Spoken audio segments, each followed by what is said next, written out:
Good evening, everyone, and welcome to the Abington Planning Board meeting of December 1st, 2025, 6 p.m. Town Hall, and I'm calling this meeting to order. We have time to do the minutes for October and November before we get started? Yep. Okay. Have you guys looked at the minutes for October and November yet? Yep. Any comments, corrections, questions? Nope. Anything on that end of the table? I'm waiting for Rick to get the other Rick. Any questions? Not sure on. I was not here for October, so I will not vote.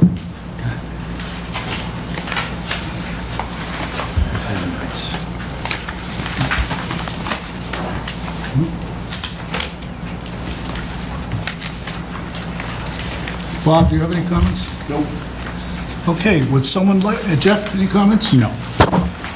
So would someone like to make a motion to accept the minutes? We'll do this both the October. You can't. Okay, all right, let's make a motion to accept the October minutes as written. Yep, make that motion. Second? Second. All those in favor? Aye. Aye. Okay. I said that because there were other members that weren't here in November, so the Yeah. dynamic changes. Yeah, Jeff, Rick Collins wasn't here, so he was abstention. And then we have the November minutes. Everybody just looked at them? Did those go out? Because I didn't I have don't them. know, I didn't see him either. Oh, I wasn't the only one. I didn't see, did not see. Okay, I I guess we can't vote on it. Yeah, put them on, we'll put them on January. Yeah, it's funny, they weren't in my meeting packet, so I called Kevin. Okay, we'll put that off until the January meeting. There you go. All right? Okay, good. All right, what do we got next? We don't have any correspondence. Did you guys see the ZBA agenda for November 11th? Any comments, questions on that? 1 second, please.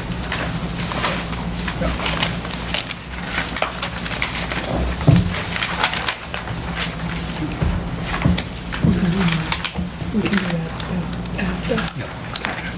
I go up, too. I had it, so. Do you have a copy, Jeff? I'm sorry. Of the ZBA agenda? They just have like 3 I'm items. not seeing that either, Mr. Chairman. Did that go out? Do you have a copy that I can look at? It's so small.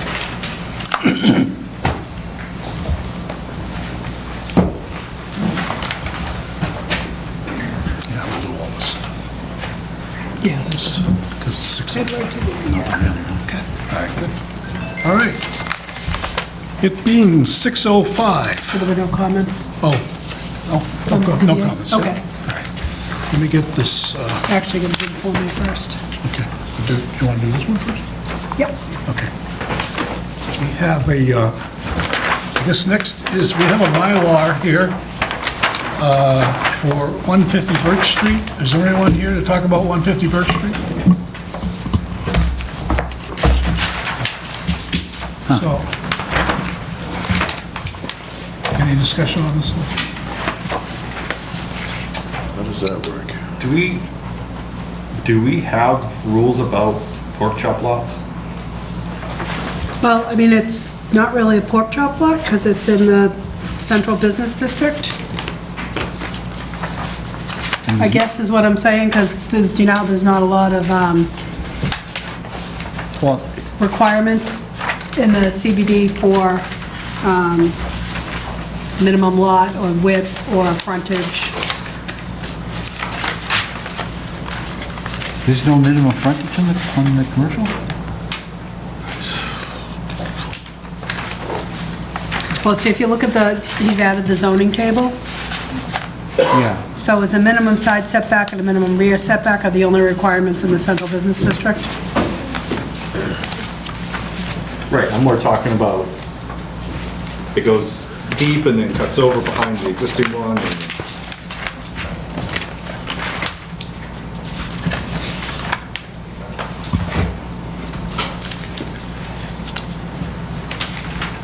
I'm not aware of any, I don't know. I kind of wish whoever would come here and kind of explain why they're breaking it up. So all I know is their attorney dropped it off. I asked him to waive the filing requirement because it was outside of the 21 days the board has to act on that. He did. So you could vote on it at this meeting versus calling a meeting earlier than that.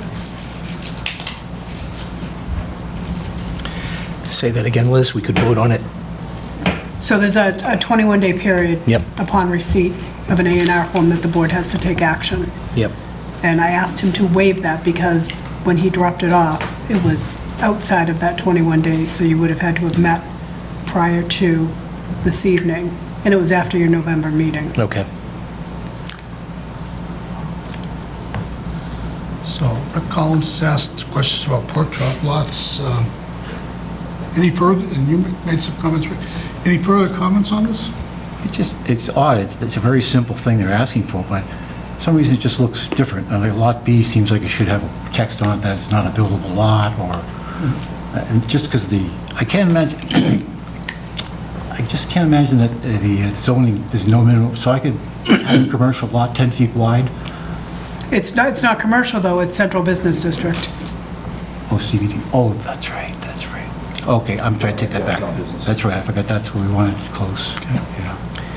Yep. So the 21-day time limit has been waived. Does that mean we could defer action on this tonight? That I'm not sure of. I think at this point, it's a yes or a no, an approval or a non-approval. It's just basically saying that, approval not required. Well, I understand that. I just, kind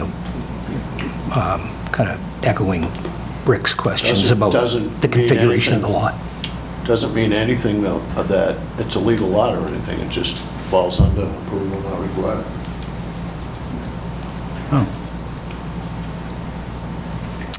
Oh, okay.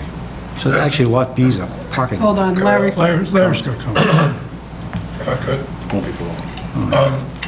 When they're asking for this under the central business district, it's suggesting that it's allowed to do this in the district without a special permit? So they're not suggesting that they're doing anything yet, they're just splitting the land. But the central business district, that zoning table over there, that is literally what is Right, so- required. But if they're doing that, are they creating a non-conforming lot for the existing building? And a parcel that's not a lot? I mean, basically what they're taking is a conforming situation.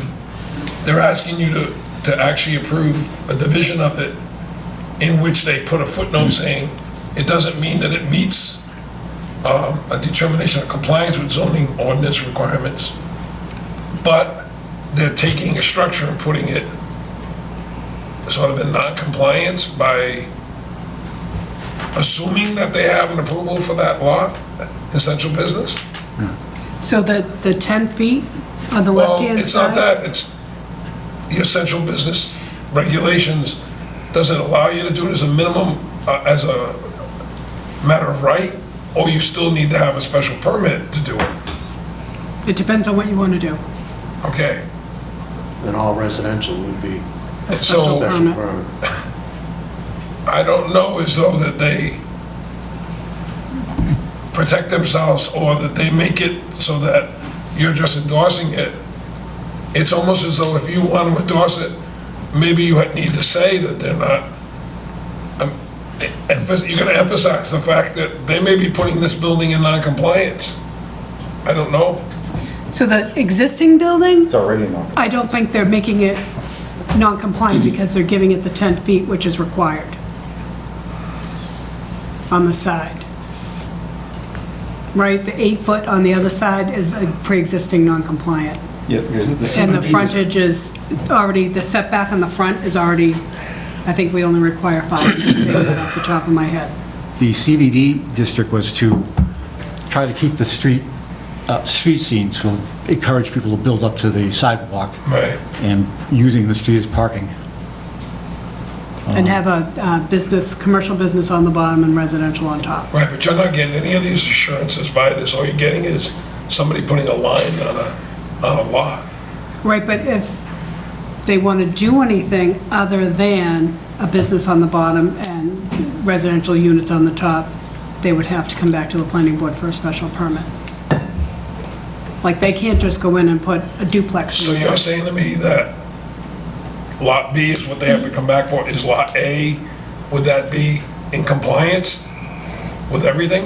If memory serves, Lot A is a single-family home, an existing single-family home. So it already is pre-existing non-conforming. As an entire piece, Yes. not, It's got three. so they're altering an existing non-conforming. That's a three residential, there's three mailboxes out front of that house. But So maybe it's a three-family. they're not worsening the non-conforming part. The non-conforming part's on the far side that's staying still.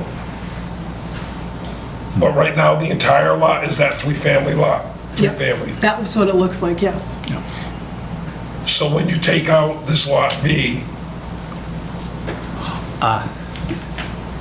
it still meets all the requirements for the single-family, the three-family?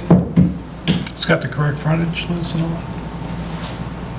Yes, except for For- the existing pre-con. Yeah, except for that 8-foot should be 10 So foot. if it's not conforming, it doesn't have a provision that you have to have that permit to divide it off?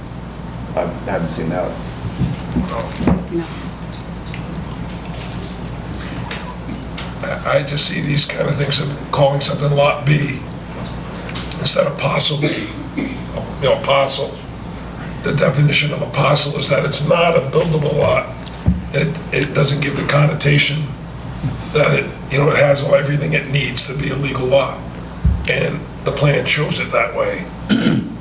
I understand that their note says the endorsement of the plan does not constitute that a determination of compliance with the zoning ordinance requirements has been made or is implied. I don't know, I would suggest that Lot B is really a parcel.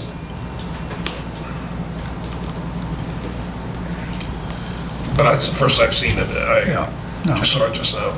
Well, we've been given expert advice by our engineer. We But thought- you got a time constraint too. Yeah, we have a time constraint. Well, and that's the question that I put to Liz. Does that time constraint still exist based upon the attorney saying that he was going to waive? Well, he did.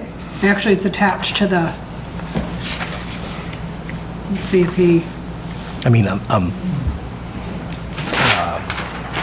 it says kindly schedule the application for a hearing at the board's next meeting, which is this meeting. Sorry, it just got me today anyway.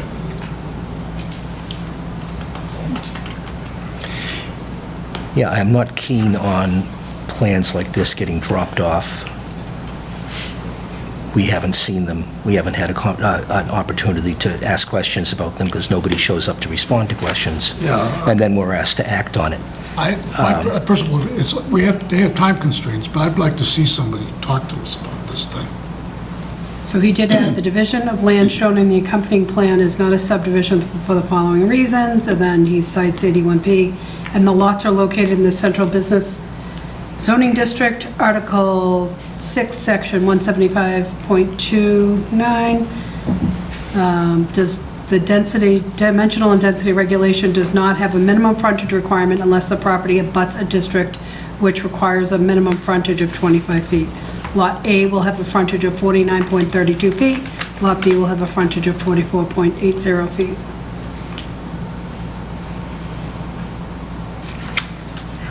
That's the only, I mean, I'm just concerned that the dimensions that they're putting there, that they're leaving behind, make that lot very difficult to build without additional further waivers and permits. Because as soon as you build in the side setback for both, you're already down to 24 feet. And you're not gonna have, I don't know if you're gonna have a 24-foot wide building, but that might not be up to us to determine. But in the meantime, since we don't have nobody here to answer any questions, I don't feel like rushing it either. Larry, would you agree with what Rick said, just said? Yeah, I think it's unfortunate that they're not here to answer questions. But if you don't act on it affirmatively, then they'll get constructive approval from town clerk. Can't they deny it? They can deny it. They have to give their reasons for denying it. Then they can come back with, there's no reason why they can't come back with another one. But if you approve it, you're gonna have some strong language in it, but the language doesn't go anywhere, because it's just the plan goes by itself. I mean, they think they covered themselves with the note that says, it does not mean compliance with zoning, but you didn't get anything back from your building inspector or anything regarding this. No, it doesn't go to the building And inspector. going back to the non-conforming part, Lot B is the parking lot for the house. So if they were to sell Yeah. off Lot B somehow, then the house becomes kind of useless. Yeah, I mean, the process of making it go from non-conforming to be conforming, are they suggesting that Lot A is now conforming? If it was not conforming before, how did making it smaller make it conforming? Well, actually, I think that's the question right there, is if you're potentially taking away the parking lot for the house, you're putting. They're altering a non-conforming lot, To be more non-conforming. I don't think in the right way. Not to say they can't accomplish this in the end, but it doesn't seem the right way to be doing it. Well, if they seek to alter a non-conforming lot, I don't see how we can approve Yeah. this. I mean, that's my take. What do you guys think? Yeah, I wouldn't be comfortable approving this. No. I think we have to disapprove it. And I don't think the lawyer would like us to put non-conforming on it. Bob, what do you think? I think we have to disapprove it. Again, it was just saying that it doesn't fall under the subdivision rules and regulations. It's not a subdivision. There's subdivision, 4-lot subdivision or 5-lot subdivision. But it would be nice if someone was here to explain themselves. Especially when we've never had this much conversation on a Form A. Oh, yes, you have. Usually someone's here Oh, yeah. to, I miss the old days when Russ Wheatley explains. Okay, well, would someone like to make a motion to disapprove this? Do you want, I mean, I'm not sure how legal this is, but if you want to make a motion to continue it, and I can reach out to the attorney tomorrow and see, you can make a motion to continue and you can make a motion to deny and approve one contingent based on the other, and then hold it in January if you want. How about making a motion to continue it? I would consider approval not required and a note, it reiterating that it's not, doesn't mean it conforms. Okay, you guys, I'll do either. They're gonna get it from the court if we don't do something, so. So, unless, do we want to act on Bob's motion, or do you want to go in a different direction? I think it does need approval. All right. We'll do this two-part then. We're going to request a continuance until January in order to have them come in and discuss. If the applicant is not okay with that, then our motion is to deny based on our understanding that this will worsen a pre-existing non-conforming, and we don't have the information needed to discuss otherwise. Would someone like to second that motion? I'll second it. Motion made and seconded, and I'm not going to read that whole thing again, but, so the motion is I going hope to one of us got it. Okay. But it's basically the gist of this is to, And they're also making it worse by removing the existing parking that goes with the house. Is that one of your concerns as well? Potentially. okay. This motion has been made and seconded. All those in favor? Aye. Aye. All right. So we'll sign these things at the end of the meeting. Well, you're gonna hold them off till January. Okay, can we move on to 6:05? Can they send the rest of them down? Yeah, send the rest, guys, send the rest of them down.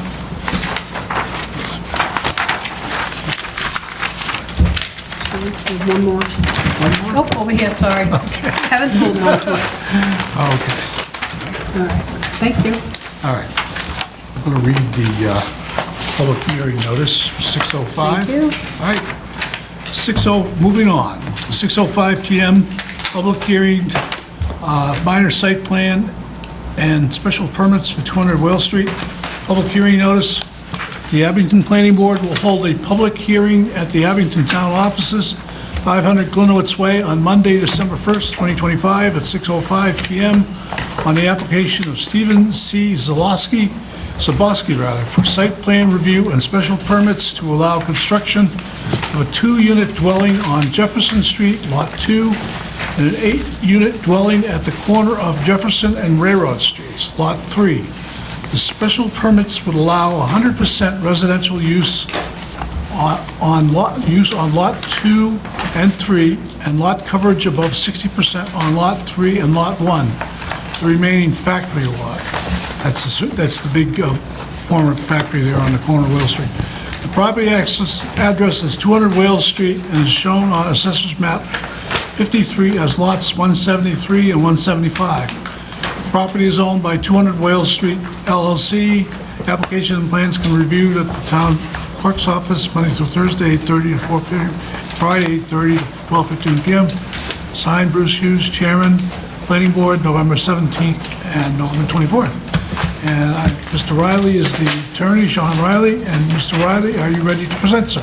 We are, sir, and for introduction purposes, my name is Attorney Sean Riley, 501 Washington Street in Abington Center. With me tonight is Sean Harding from Harding Man Design Group and Steve Zaboski. And we want to set up the tripod. Is there anyone here? I know there's another hearing after this. Anyone here for this hearing, just so we can aim it correctly? Everyone's here for the next hearing? You're here for, oh, hi, Mr. McKenna, I didn't even see you there. Hopefully you can see this or we can turn it, however you way. The property address of this property is 200 Whale Street, which is the address of the former Abington Shoe Company, the factory, now it's kind of a, I don't know, there's multi-tenants in there right now. The development, however, is proposed on Jefferson Street, on the rear side of this commercial property. So we advertised it as 200 Whale Street and Lot 2 and Lot 3 on Jefferson Street. This property is located in the Central Business District zone, and we just kind of heard a little bit about that. Central Business District zone allows for certain commercial development on lots like this, or mixed-use development, meaning buildings that have commercial entities and residential, maybe usually above. Or you can have residential only, but only if the planning board grants a special permit to allow the residential only. The purpose of that, I believe, was that you wanted to have a say in that if someone had a piece of property in downtown North Abington or downtown Center Abington, which were also CBD districts, central business districts, you might want to encourage that commercial use, and you might not want 100% residential use in certain locations, whereas there might be other locations where 100% residential use might make more sense. And we would hope that the board will agree that by building residential uses on Jefferson Street, a special permit is warranted, because otherwise you'd be requiring any future development of this parcel on the land facing on Jefferson Street would have to be commercial or mixed commercial residential.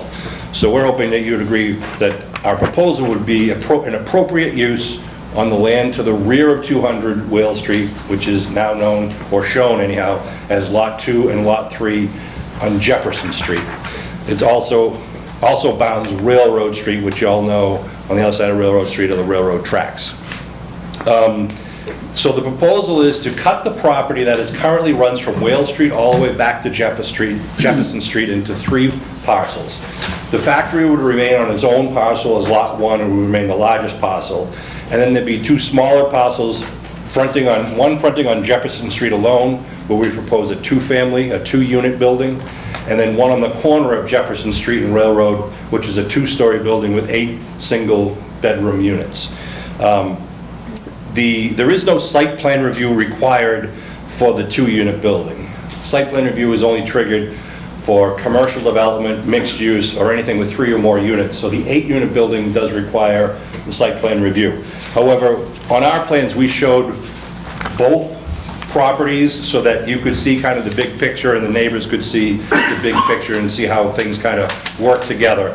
But we're not asking, nor can you grant site plan approval on Lot 2 for the 2-unit, but we are requesting site plan approval for Lot 3 for the 8-unit, single bedrooms.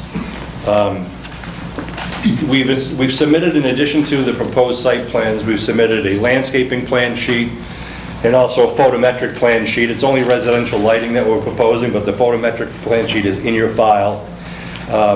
We are proposing, if you go down the property now, there is pavement. If you're on Whale Street looking at the building, there's a large swath of pavement to the left of the building that runs right out to the property line, and it runs from Whale Street all the way out to Jefferson Street. And there's some old machinery parked out there now, and there's a chain link fence that runs along that property bound. We would be obviously removing a large section of that pavement, and we'd be removing the chain link fence, and we're proposing a 6-foot tall solid fence, stockade type fence, between the 2-family unit and the DeSabatino's, I hope I'm saying that right, at 23 Jefferson Street, the single-family house next to us. For the 8-family, there'd also be a solid fence to the rear of the 2-family, which would separate the 2-family from the larger factory parcel. The 8-unit building would have, under our zoning bylaws, to have buffers between residential uses and commercial uses. You either need to have a 6-foot fence with suitable plantings, or you can leave a 20-foot wide swath of existing vegetation if it's thick enough, or you can plant a double row of evergreens. That's what we've proposed along the lot line between the 8-unit 2-story building and the factory building. We just try not to use solid fences everywhere because it tends to kind of wall people in. So we tried to put in some greenery along that boundary line, which also runs along the driveway. The initial design of, and I'll focus now more on the 8-unit building, which is site plan review. As you know, Central Business District requires the buildings to be no more than 10 feet off of the street. You have to be within 10 feet. You can be within 5 feet, you can be within 1 feet, but you can't be 11 feet off the street. You have to stay within 10 feet. So our plans show that our building at the corner of Jefferson Street and Railroad Street is within 10 feet of both of those streets, so it complies. The parking would be, if you're on Railroad Street looking at this building, the parking would be to the rear of the 8-family.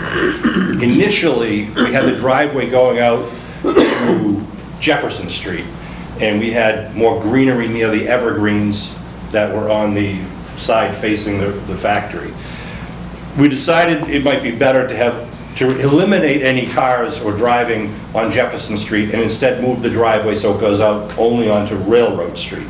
So there is no access to this building from Jefferson Street. You have to come in off of Railroad Street. So if you're leaving, you have the train track as your abutter at that point.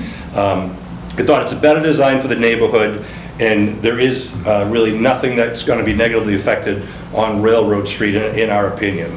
And with the use of the evergreens, it just kind of helps soften the property line once again. The site plan tries to maximize spaces by minimize parking or pavement, I should say, by using 9-foot wide spaces, which this board is allowed to approve by approving the proposed site plan under our zoning board. That just helps minimize the amount of pavement wherever we can do so.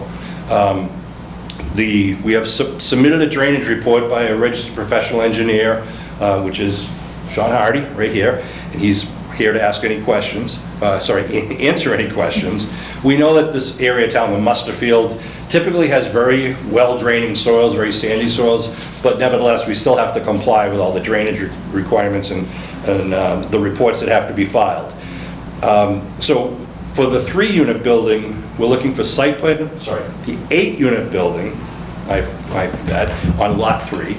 We're looking for site plan review, a special permit for the 100% residential use, and then a special permit because we exceed the 60% threshold for lot coverage. It's, I think, 67%. The 2-unit building, all we need is a special permit to allow residential use on that and basically block commercial development on Jefferson Street.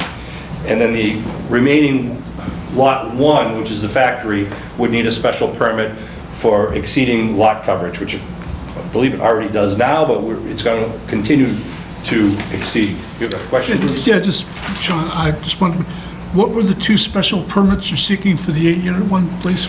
Yep, it's for to allow the 100% residential use in the central business district, Yeah. and then it's for, to exceed 60% lot coverage. Okay, great, thank you. And typically, the 60% lot coverage special permit is granted if we can submit paperwork and plans to show that drainage is contained, you're not creating flooding on the neighbors and such like that. So by using the 9-foot parking spaces, we minimize pavement. We kind of had a long debate, the yin and yang.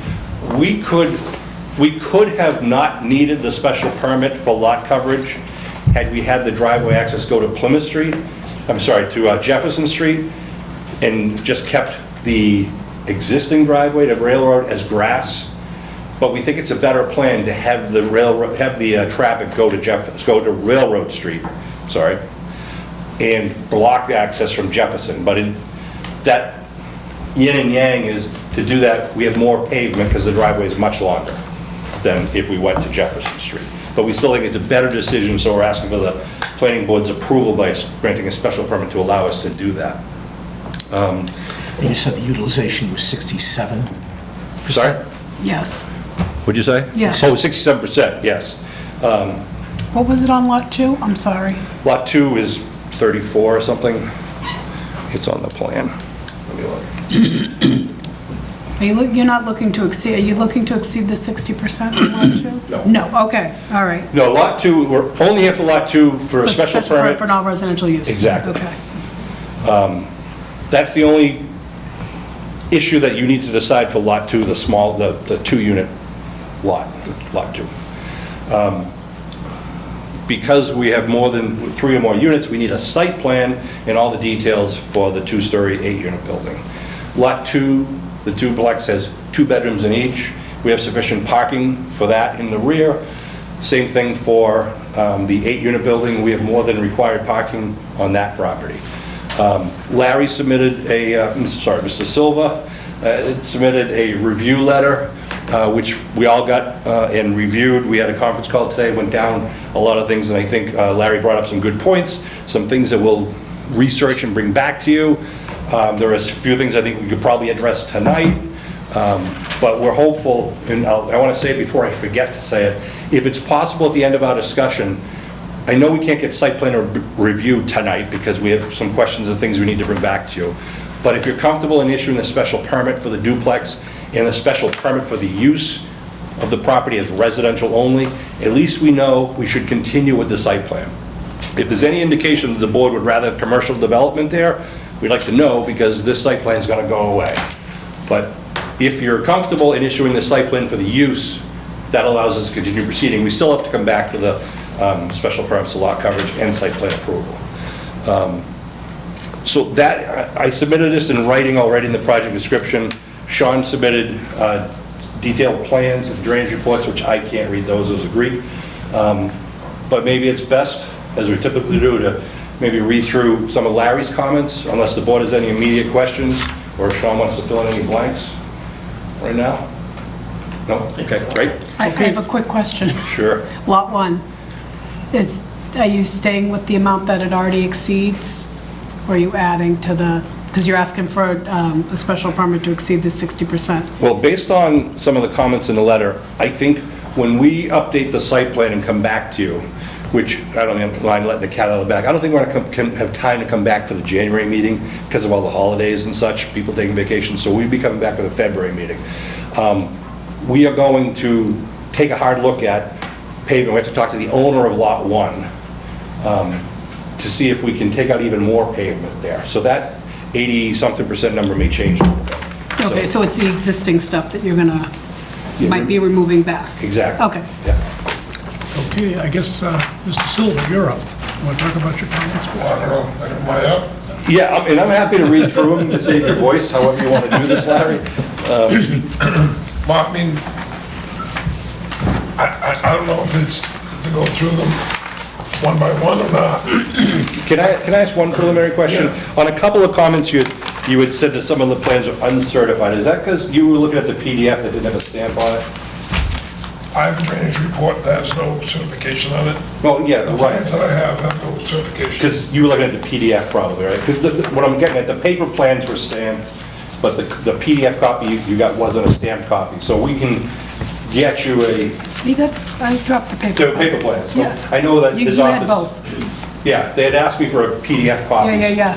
Yeah, no, he had both, you had. So there are stamped certified plans, Right. but I think some of the PDFs did not have the stamp on them, so that might be the question of, they're not certified, what happened. The drainage report, I think you're right, didn't have a stamp on it, we can add that. So that eliminates a couple of questions and some of the comments. Oh, sorry. So Sean Hardy, professional engineer with Hardy Man Design Group, they were prepared under my direction, so fortunately, maybe some of the copies might have running out the office quickly, 18 copies to head to the lawyer's office. Yeah, I know. So it was prepared under my direction, so. Thanks, Sean. So you, Well, I think that my first just a general comment is separating these two proposed lots that don't exist from an overall parent property that is not discussed at all in the application is where I have the biggest problem.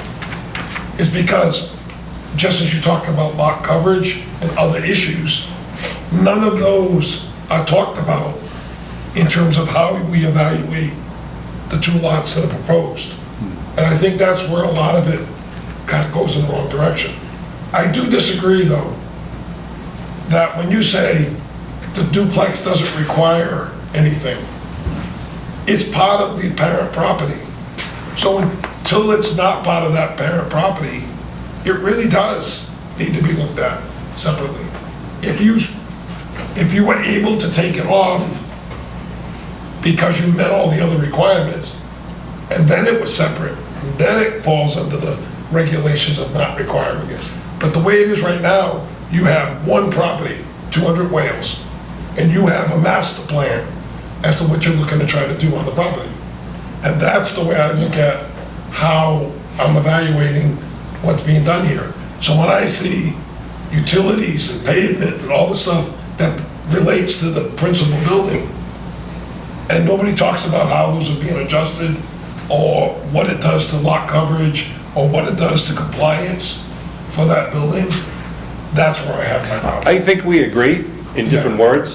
That's why we included it on our plans. We showed you everything. We could have shown you a blank square for lot 2 and said, you guys can't look at that because it's only a duplex. And to Larry's point, we want to show you how things work together.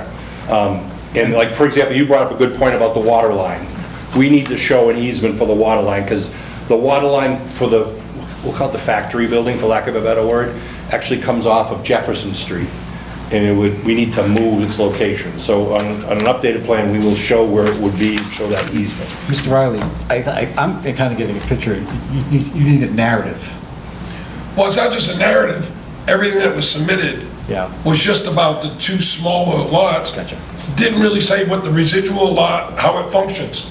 Because you now have created a smaller factory lot. Yeah. Does it hang together by itself? It doesn't say. There's nothing in what was submitted that says that the existing building will have the required parking, will not increase lot coverage. And I heard tonight already that it does increase lot coverage because it's smaller now and the amount of coverage is going to be greater. So there's a lot, you can't divorce it from the overall project. That's all I'm saying. You got to talk about it as, it's Yep. much the same. And then in the beginning, there was a little bit of confusion about whether or not you needed a Form A or not. Remember that discussion in the beginning? And that's the reason that came up was because it was like, well, how can we be talking about these two lots when they don't exist? Because we didn't see how they got out of the big picture. Yep. And I think that in the end, it's not a Form A, but it's really a plan that actually is a special permit to divide the property into the 3 lots that you're talking about.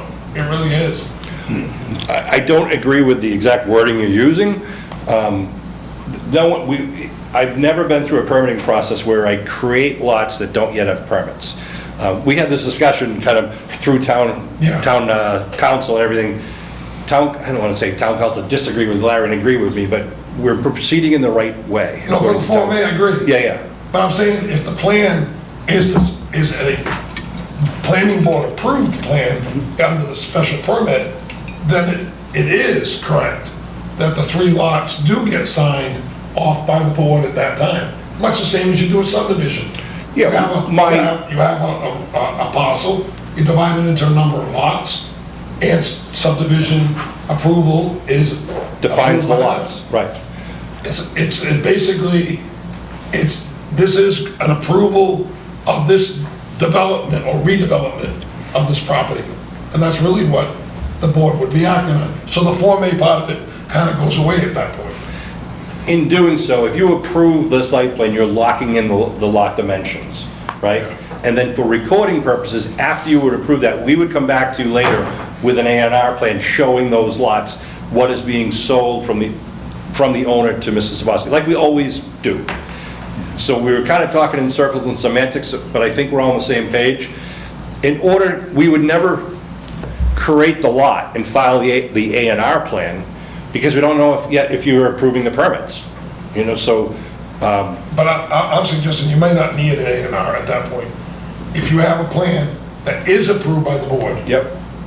For the 3 lots as they're divided on that plan, But we then that typically- constitutes the same as if you had a subdivision. Yeah, we just don't typically record a site plan. So Okay.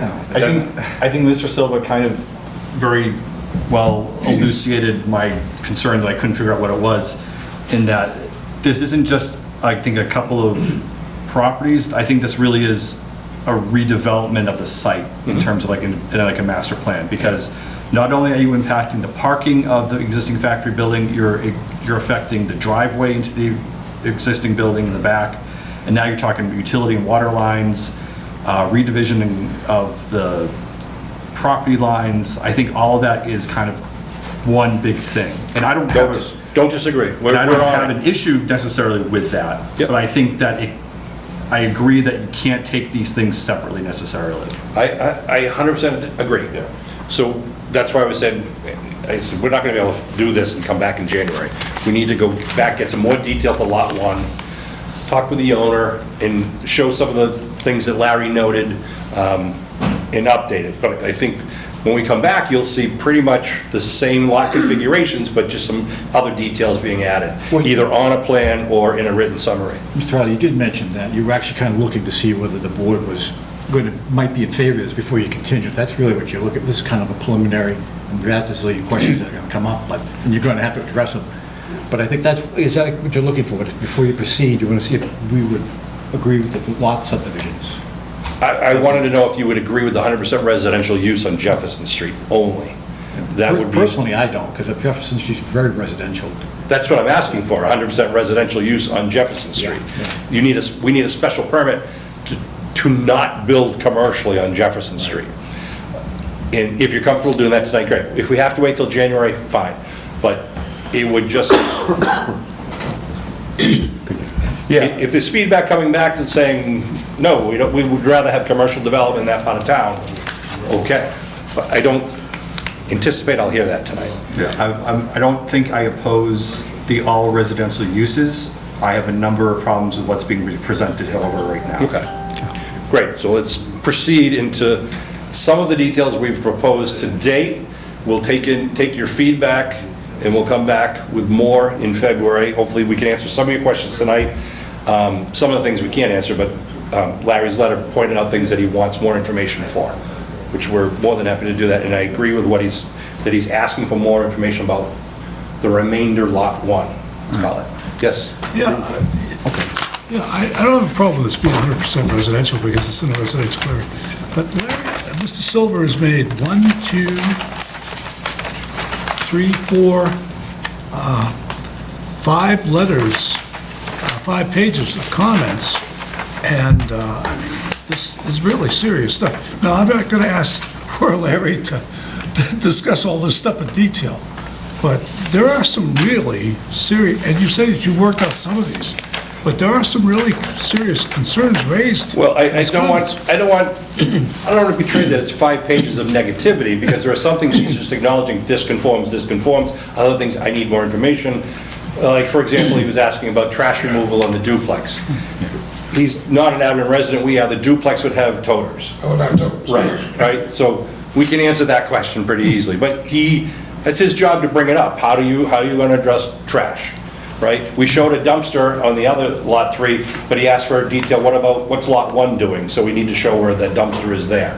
But it's also the way, stuff that wasn't drawn to scale, I'm not questioning, sir, your competence as an engineer, but it does concern me that these plans weren't drawn to scale and meeting the requirements of the planning That's board. not what that says. That's not what it said. Okay, all right. The first, page 2 could be resolved by having my stamp and the PLS stamp on the plans. And page 2 pretty much goes away. And like I said, and a lot of this, and,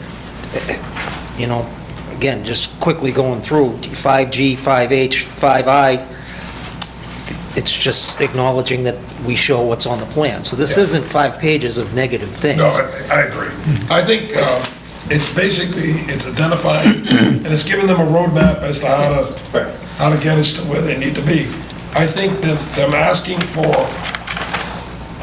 so that it's a little bit premature to say that you're okay with having all residential in Jefferson, although if there's a consensus that that's what you'd like to have there, then giving them a message back saying that you're kind of okay with that is okay, but I would caution you on like an official vote of something like that without having everything else in order. Yeah, that's fine. No, I think he should hear from us anyway, and unofficially, because it's nothing worse when a board is silent. I mean, we can't get businesses on North Street, North Avenue, we're not gonna get business on Jefferson Street, so like. No, I agree. I think it would be a horrible location, and I don't think Mr. McKenna would want a business across the street. So, it should be residential, but we need to go through the details. And I know, sorry, Sean Hardy had a question. And most of the, like, we did a conference call today, and we went through these, and certainly, I don't think there's anything here that's insurmountable. There's one, I guess, kind of question sort of thing to just circle back with you, Larry, about the test pits, because we were dancing around, I have both systems boxed in with the test pit, one on either side, and they're in the middle, and the reason being because we were just off the pavement on the 2-unit building, trying to avoid the water main that comes running through there and serves the factory, and on the 8-unit, one of the structures is shown.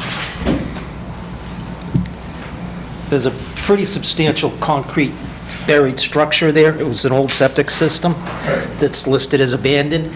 And we went and were trying to physically dig behind it, and there's a second one that we didn't know was there. So then we were like, all right, go this way. And so we feel as though we have it boxed in and we're the right distance off the street, and it's got a consistent elevation for the water. That's what we base the design on. Certainly, if, at approval, if we had to dig another pit or when that was abandoned, if we had to go with shorter chambers, we could do that. But currently, we feel as though we're meeting. But that's the reason why we chose what we did for test pits. It was very difficult to actually put them where they're supposed to be. If I could to respond to that. Yes, please. I think that there was a couple issues as it related to that. One was, I believe that the 8-unit is a slab on grade with no basement. Okay, not as much of a concern that there's penetration that's going in. The other one is a basement. This is a industrial area that's had a history of usage. I go back and I see Sanborn maps, and I see some of the activities that were getting close to where these areas are. You had a railroad spur that came into the building, and when the board says that they're okay with it being all residential out front there, there's sort of a responsibility on their part that they're not leading somebody into some environmental issue that's in the front there because they said it was okay to do it there.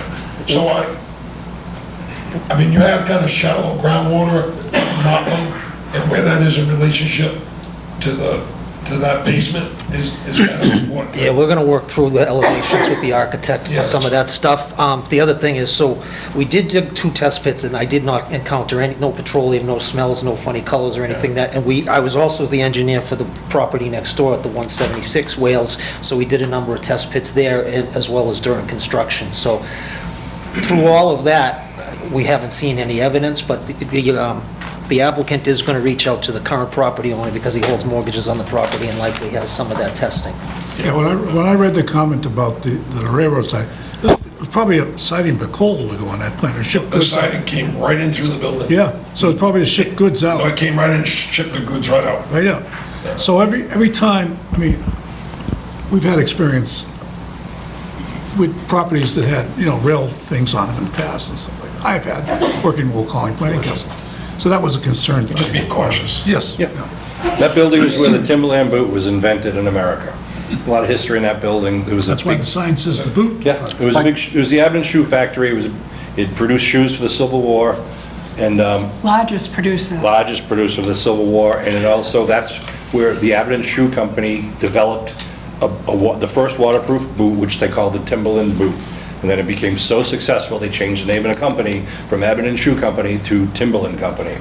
And then regretfully, they Moved moved right out of out of town and went Abington. to New Hampshire. Well, they're not, they didn't, I'm trying to think what the process is for leather. I just popped Tanning. on my- Tanning. They never, because I have tanning no was a idea. big problem. I have They're no just- idea how they yeah. made 'em. Well, it's not that big of a factory. Yeah. But My I- grandmother used to work in the building, and she lived a long, healthy age, so I don't know. A lot of us longtime residents knew that as Abington Incorporated. Yep. Where they made vacuum systems for like cotton mills and textile mills and stuff like that. And the tree at Arnold Park was Yeah. the tree used for Timberland's logo. Yeah. Which But I blew mean, down in a storm, which It's is funny, way off when track. I had to learn to research that it was a shoe factory. I've lived in Abington all my things that life. you I can just knew it learn. was Abington Incorporated. So, I have a question. I would like to understand a little more of the impact of breaking these 2 off of the main building, how it affects the factory. The only physical thing you see is that Is it making everything non-conforming in the factory with parking and? we don't believe there's a parking issue at all, and that if you ever drive by there, there's tons of parking area. Yeah. That's one of the details that Larry has asked us I to know, get. that's what I would like to see. Yep, we will do that. The only physical change we're doing is out on Railroad Street, where the driveway is now kind of went at an acute angle, and it's being turned, so it's still in the same location on Railroad Street, but we will be removing some of that pavement and readjusting the location of the driveway intersection with Railroad Street. We obviously are taking pavement out of the Jefferson Street area and pulling it back towards Wales Street. So we'll show that in more detail in the upcoming plan. I guess my point is, I just want to make sure that we're not negatively Right. impacting the factory from breaking off 2. No, I get it, because the owner, in fact, we're going to try to bring the owner of the property here to the next meeting too, so if you have any specific questions on the building, he can also answer it. And if everything else is, I mean, obviously, you're better off with a residential use there, if everything else is okay. I did want to ask, again, because we want to keep fine tuning this plan, our proposal right now for the 2-unit dwelling is to have the solid fence around 3 sides.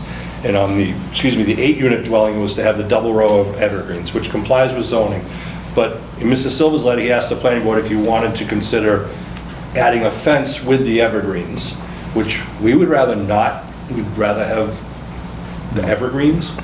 And at the 2-unit property, even though it's not part of site plan review, we do have the zoning requirement that there be a 6-foot tall fence between the residential use and the factory and the zoning requirement says a 6-foot fence with suitable plantings.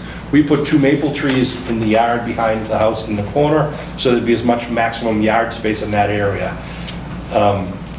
We didn't want to put a row of trees along the fence, because we were just taking up yard space. We think the 2 maple trees is sufficient.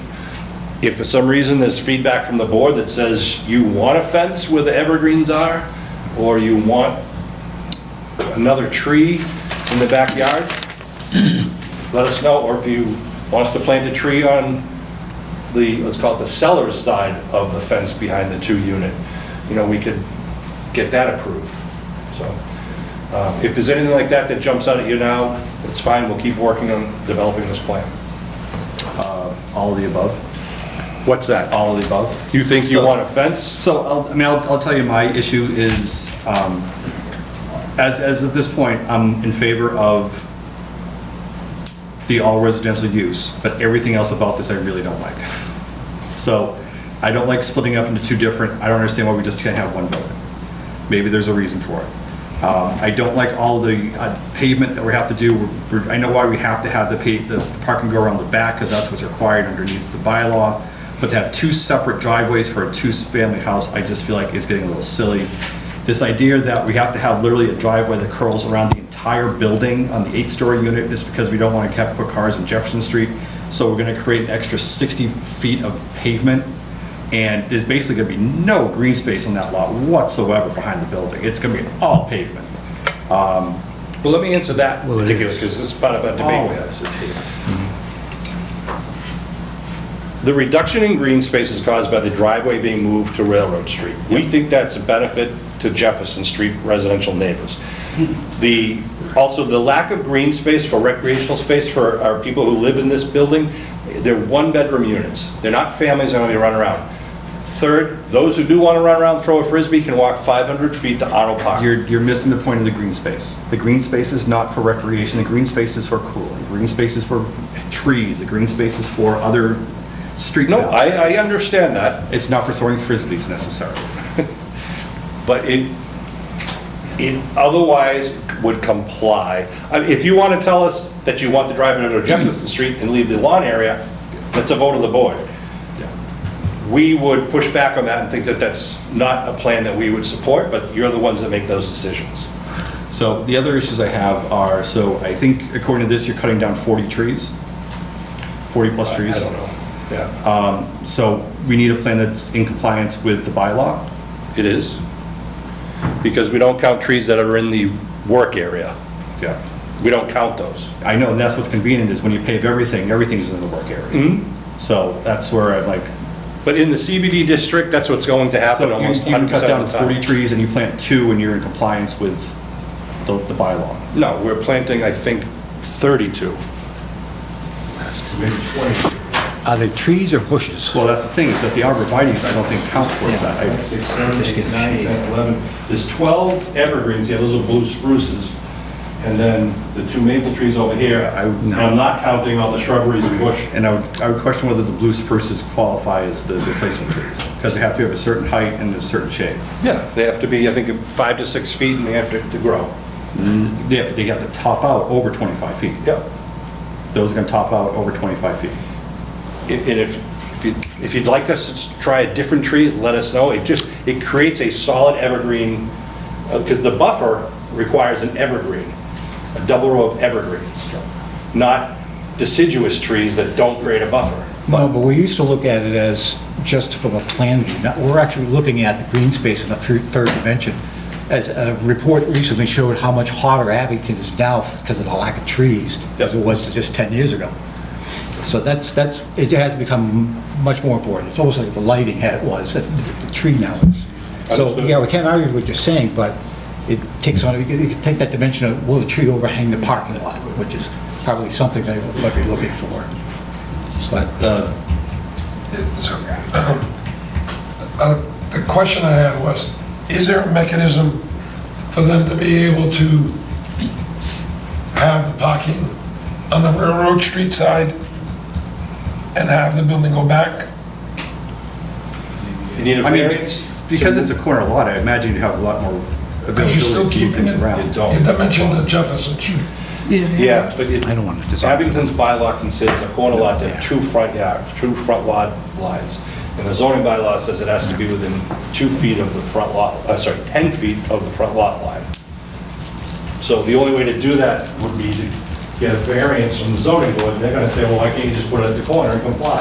It's, Because the planning board is suggesting that it'd be a better, so they would be in support, I would think, you'd be in support of it if it would push the, it would eliminate a lot of that driveway, is what it would do. Yes. so, just so I'm clear, are you suggesting the building would move Yeah, away put the from the parking in the corner? front, you lose a lot of that driveway. You You get your need a green second space. variance to park in the front, and a variance to move away. This That's why- complies with And that's zoning. why zoning boards exist, Oh, I agree. because sometimes it's not the best solution the way that it is, and that's all driveway. What's that? Yeah, it's close. No, I don't think you're limited to the driveway. 2 other notes. Our bylaws require that driveways not be located less than 75 feet apart. So you're creating a second driveway with the existing one, because you have to reroute the existing one on the corner building, the existing building. Yeah, so go down the access road for the factory building, yeah? Yep, So you're going to be rerouting that one. right. But the bylaw says that you can't have 2 driveways within 75 feet of each other. I will check that, confirm that. There is, yes, there's some wiggle room with distance with lot lines, but point taken, I'll check that one.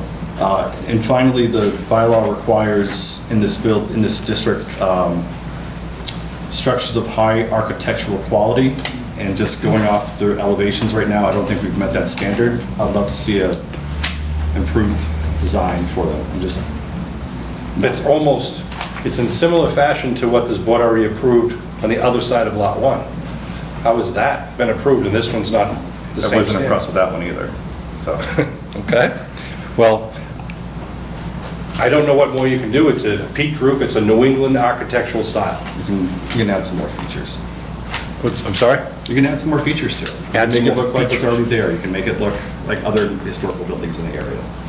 It looks more like the building that's on the corner of Adams and Mills. Adams. The Oh, I know big what you're talking about. multifamily, Yep, the old VFW. yep, across from. Is that what that was? It burned. Oh. Sorry, I'm dating myself. That's all right, I knew right where you were. Some of us knew what you were talking about. Can I get some, I'm sorry, if I just, it's a nuanced thing, but are we okay with the double row of evergreens and not having a fence there, or does the board want us to show a fence in addition to the evergreens? Or we can get rid of the evergreens and just put a fence there with suitable plantings, which is usually low shrubs on the new project side of the fence. I think evergreens looks nicer and it does a better job buffering. Personally, I'm not interested in the fence, but the trees. I'm just picturing what happens to those, everything, besides being a trash collector, but how trees grow up around a fence, and the fence is going to be real close to those trees. Right. Yeah. So if this was the other way around, if it was commercial being built next to residential, it would have to be a 20-foot buffer between the parking and the property line, right? If it was commercial and residential, still, it's the buffer bylaw is written with those, pretty much the three options. Three options. Preserve 20 feet, solid 6-foot fence with suitable plantings, or a double row of evergreens. Okay. So again, this conforms to all, we don't need any zoning variances. This conforms to the zoning bylaw. We do not have to go to the zoning bylaw for what we're doing now. We have to come to the planning board for the use, residents only, and to address the lot coverage, in addition to site plan review. But we didn't expect to get approval tonight. I mean, this is a process. Yeah, for my part, I'm fine with the evergreens. I'm sorry? For my part, I'm fine with the evergreens. With the use? Yeah. Sorry? Oh, the evergrees, I'm sorry. Yeah. Right. You We'll don't- keep that, and we'll discuss that further. Yeah, the use is something different. Of the, well, let me hear you. Okay. And I don't want to spend a lot of time reiterating what a lot of the other members of the board and Larry have said, but I would like to get a better sense of overall planning, kind of where are we going with 200 Will Street, and what the board is responsible per the master plan for land use. And so divorcing that 200 Wales from the rest of the consideration makes it pretty hard for us to do that job of considering land use and what might be best for the area. We can issue a special permit for residential uses in the central business district where such uses are appropriate. And as you're kind of working through this, if you could help me get to appropriate, Yep. a little bit closer to appropriate. I'm not quite there yet. No worries. I'll get you there.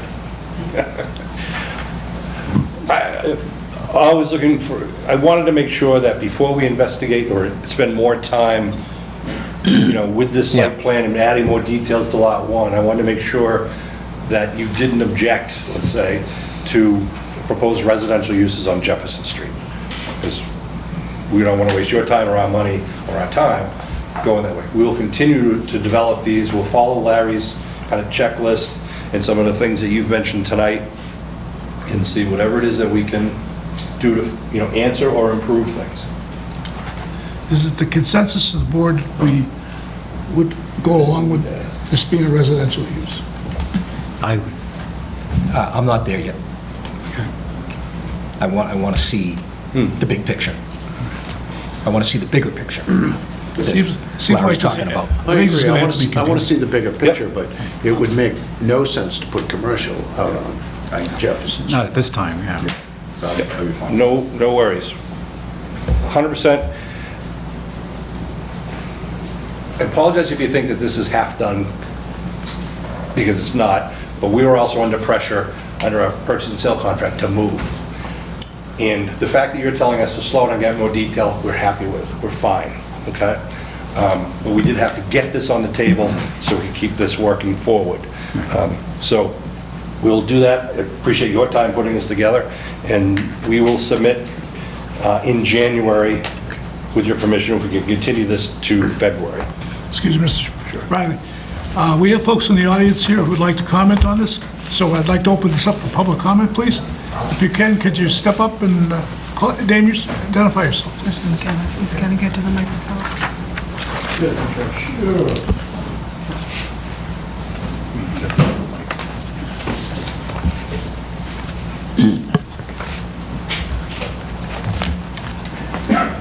If you could just give your name and address, please. Yeah, Richard McKenna, 52 Jefferson Street.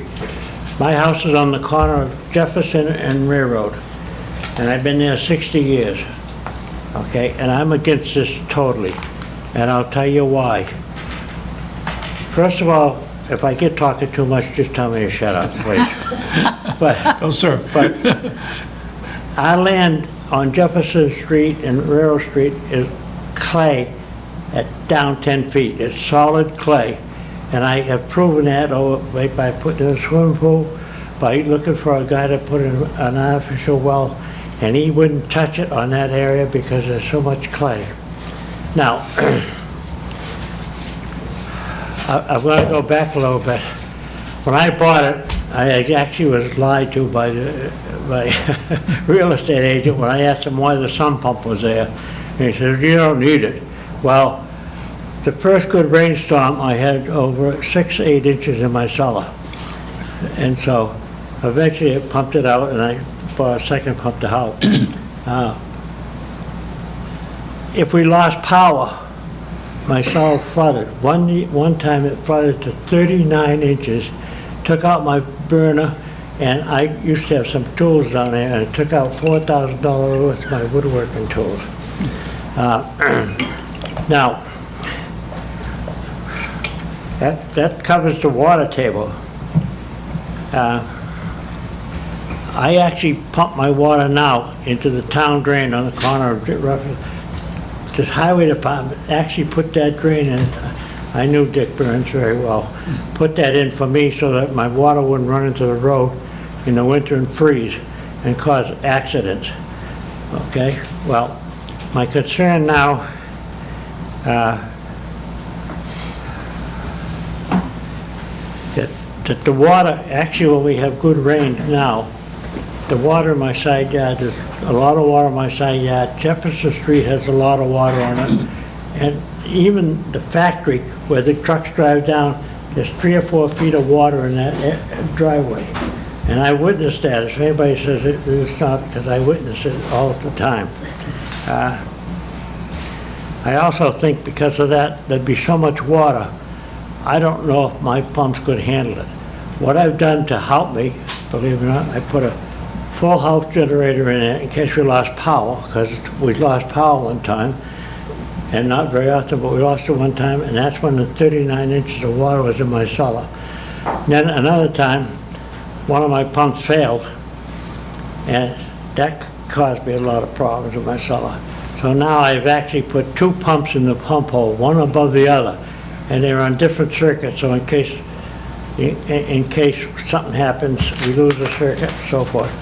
I got a whole house generator, okay, just in case we do lose power, okay, so I'm just telling you what a mess it is, and if they pave that area across the street, that water has to go someplace. It won't go in the ground. It will run into Jefferson Street, it will run into Railroad Street, and them streets could actually become a river, okay, with so much water. Last year at this time, my pump, the bottom pump, which is very good now, was running every 30 seconds. It would draw it and it would just come up that 6 inches enough to do it again. This year we've been very lucky, it was such a dry year. It only runs every 3 minutes now. So I'm just using them things to let you know that, okay? And they would have to put a new town drain in, you know, to take care of some of the runoff, because the only drain we have is the corner of Jefferson and Railroad. And we've done that pipe 2 or 3 times because trees' roots grow into it, and they've taken care of that. So the town has actually been very good to me in trying to help me out down there. My side yard, on heavy rains, I have 4, 5, 6 inches in my side yard. It don't last long because at least in summer that can drain down. But in the winter that would stay and freeze. I used to actually put a skating rink out there just on the plain grass for the kids. So, okay, and I told you about the clay. Okay, the high water tempo table.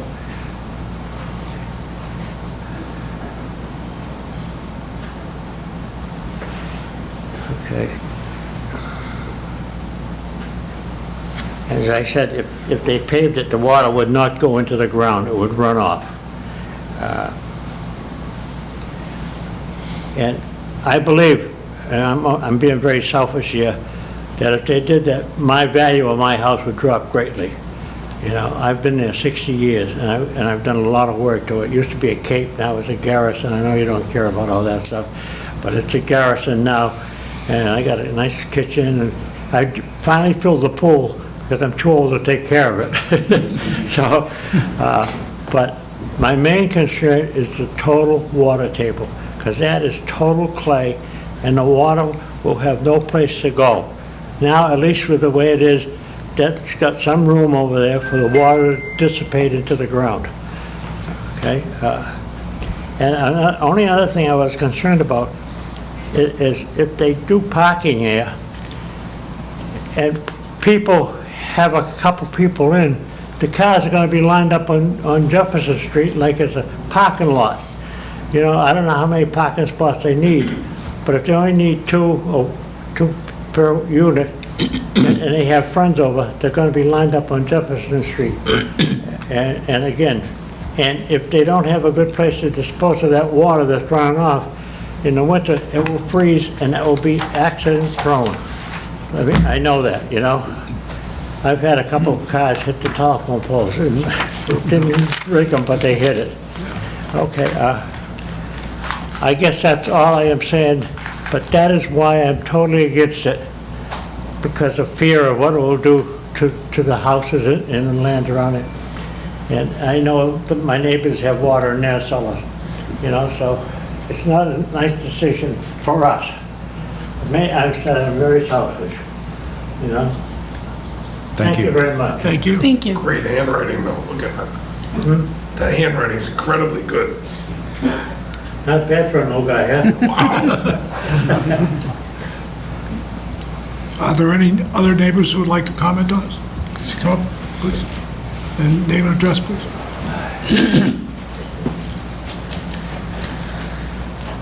Don Peak, 44 Jefferson Street. I can tell you there are 4 houses on the street, residential, and every one of them pumps water, including me. If they're going to have 8 parking spots for 8 units, and 2 people are a married couple with 2 cars each, there's half the parking spots gone. So where did everybody else park? That's a concern. And are we trying to do something, because they don't own the land yet, right? Yeah. Oh, yeah. So they're looking for a permit, but they don't own the property yet? Yeah. Is this, Common, though. I'm sorry? That's common, though. It is Before common? someone will go through and purchase a property, they'll get it permitted, and then they'll buy it officially. Okay. So, and they're gonna remove all the trees on the property existing now, which absorbs some of the water, I'm assuming.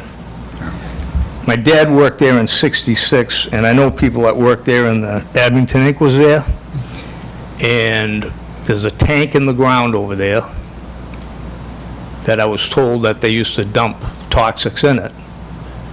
My concern is whose responsibility does that fall on? Was that on the property, sir, or in the building? So, It's on the Abington Inc., shoe company's property. so we'd have to find out if that tank is still there and if it would be in the area that's going to be redeveloped. The tank is still there.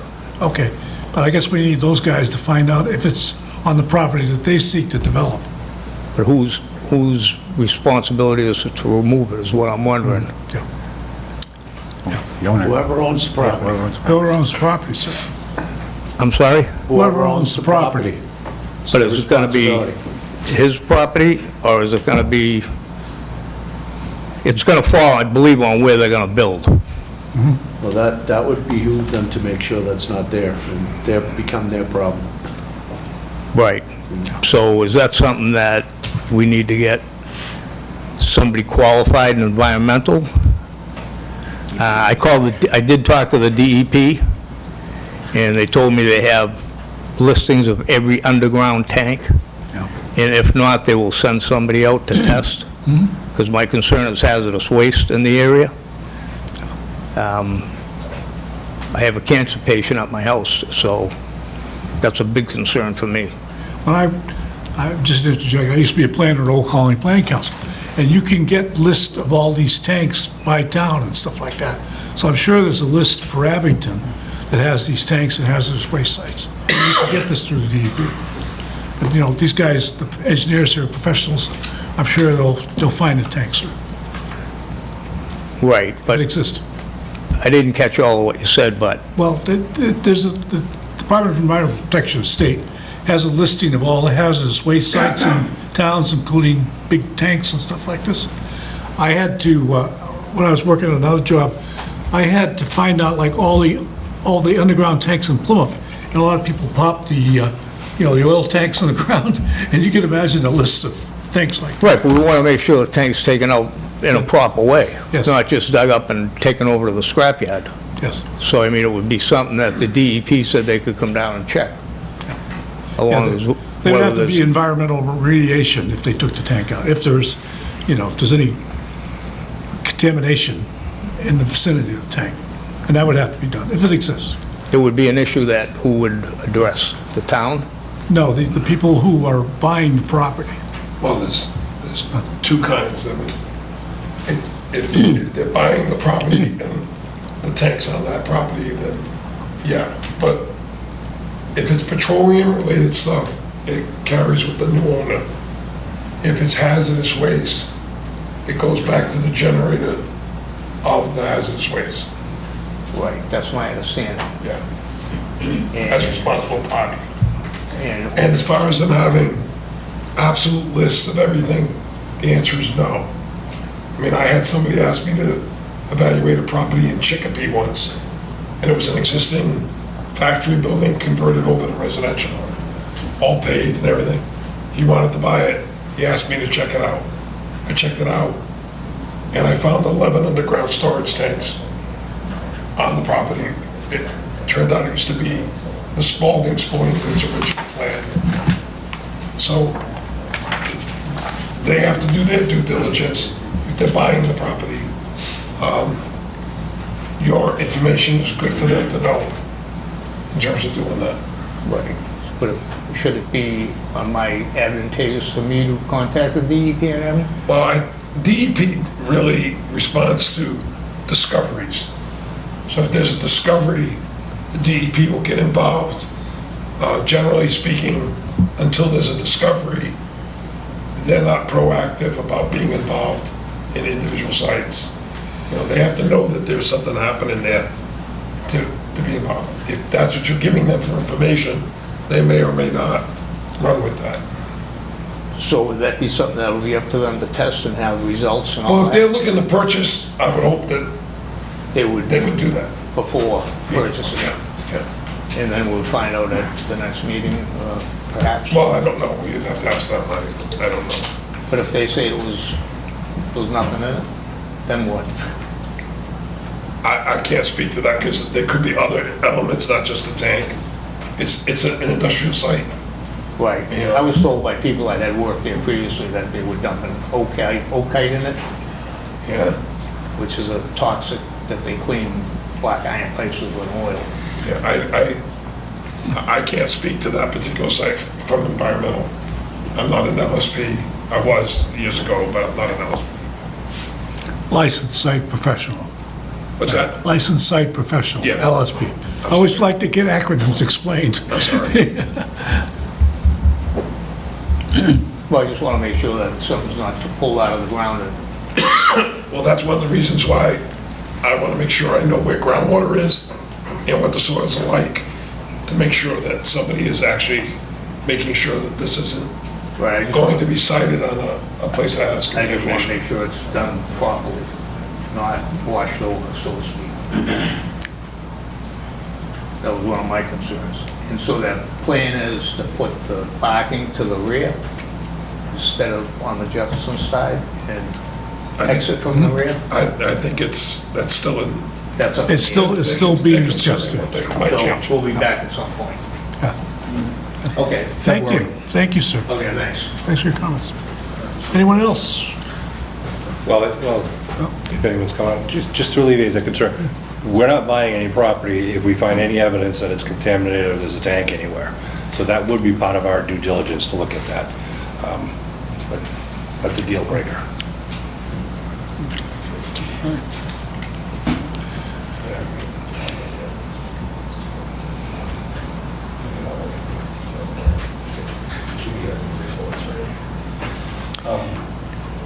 So, I mean, it's anecdotal, but it's important. Yeah. I mean, people are indicating that there's clay in the soil, Yeah. that there's water problems in that area, where earlier we had talked about Musterfield being sandy soil, Yep. but it sounds like across the street, it's not so sandy. Yeah, and as you know, that's why the drainage report is, to define what kind of soils are there. We have to put in underground drainage. We're going to update that report for you from a licensed engineer, beyond my pay grade. But, you know, unless there's anything else you want to talk about specifically, I would ask that you continue this to whatever the date is in February, and we would submit updated information. Is 2 weeks before that meeting okay for you? Well, it's how much I have time to get something back to you. If we can You get tell 3 me. weeks. You tell me when it's good for you. I mean, we have the prepared schedule. I will get it back within 2 weeks of the time I get it. Okay. But does that give them enough time to look at it before that's all, you to respond to it? That's all I'm saying. Well, we'll do our best to get it to you a minimum of 2 weeks before the meeting. If for some reason something trips us up and we need more time, we'll send a note in to ask for it to be It'll be continued. but- January 9th. It says February 2nd is the February meeting, John. So it'll be January 9th is our filing deadline for that? Typically, for new Right. filings, right. Right, so you're looking, what, around the 15th? Yeah, we would try to beat that as much. I understand what Larry's saying. The earlier we can get it, the better for everyone. Right, because they need to get it too. Right. When is the February meeting? Second. February 2nd. Monday, the 2nd. I'll send you this one. They're just going to approve it tonight. We drafted the schedule for next year. I'm on the phone. No, I just want to make sure I'm here, Oh, that would be nice. because I'm gone the next week in February. And you'll come back with your voice. By then. Okay. It's- Our proponent is asked for a Larry. continuance of this till February. Would someone like to make a motion? To approve. Can you just look at them? Thank you. I should have done that Motion earlier. made? Second. Second. Motion has been made and seconded to continue this to the February meeting. Who made it? February the 2nd. Bob made the Bob, motion. thank you. And Rick Collins made the second. So motion's been made and seconded to continue. All those in favor? Aye. Great, thanks for your time. Thank you, gentlemen. All right. Okay. Moving on. Now it's 44 to 54. All right, it being 6:20, we're going to have the public hearing. Oops. It being 6:20, we're going to have the public hearing definitive subdivision 4454 Linwood Street continued. And, sir, could you identify yourself, please? Yes, Scott Rubin, 71 Legion Parkway, third floor, Brockton, Mass, on behalf of Winter Fox, the proponent. Unable to get our engineer here tonight, and we did get a packet of comments from Mr. Silver that our group has gone over. Again, we got our packet back on the 26th of November, which was the day before Thanksgiving. We only had really one day, working day, to even evaluate it, today being Monday, pretty much the following Monday. So we're going to need some time, obviously, to address a couple of the comments that were provided by Mr. Silva. I think because the deadline for January is only maybe a week away to submit comments, we're not going to make the January meeting, I don't think. The good news is, at least from my perspective, is that looks like 90+% of the items that are listed in this report are all closed or addressed on the plans that as they currently constitute. But one of the things that I would like to see if Mr. Silva, and we would like to have at least a conversation with, my engineer would like to talk to Mr. Silva, which hopefully Liz can set up for us, that some of the comments are a review of the Conservation Commission's review as well. And so I guess one of our concerns is we're paying Mr. Rockwell. He's stopped. He did do an evaluation, provided us some comments. We submitted some paperwork to Conservation back in September, which Conservation had asked him not to review until we got a little further along with Planning Board. And now we have a second set of comments on Mr. Rockwell's comments, and I'm trying to figure out, are we paying two reviewers and one to review another reviewer, and we're trying to just focus on what needs to be done for conservation and not have to address, because there could be some conflicts, and I don't know that Mr. Silva's even talking to Mr. Rockwell. And so, I mean, that's actually most of the things that are not resolved. You know, most of the other items are closed. There's certainly a list of things that need to be cleaned up on the plans. There's some technical things, which I would call some certifications that need to be done, and some comments at the end of the report that I would say that the plans can be tidied up. But there's things in here about soil evaluations and vegetative wetland delineations and things that I think they worked out at the site with Mr. Rockwell. And so I'm trying to reduce the amount of work that we have to do for this board so that we can kind of, because we keep getting ping pong back and forth Yeah. between Conservation and Planning Board. This is the board that requires all that information. Those boards don't look at any of that stuff. I'm sorry? Those boards aren't interested in what we're looking at. The details need to come to this board. The details to the to the zoning, to the environmental board isn't going to mean a lot to them, because we're that review board that's going to look at the technical aspect of this. Right. And the notes about water, this is very minor compared to most of the projects that come in. It's always about water now, because Abington's sitting on a rock, and the rest of it's got clay. So, Oh, yeah, I have no issue with stormwater management and drainage reports, but there's some specific things related to wetlands that I think are the jurisdiction of the Conservation Commission, and so we're trying to, one of the things we were, in our last meeting at Conservation, was to meet with the fire department. We met with the fire department.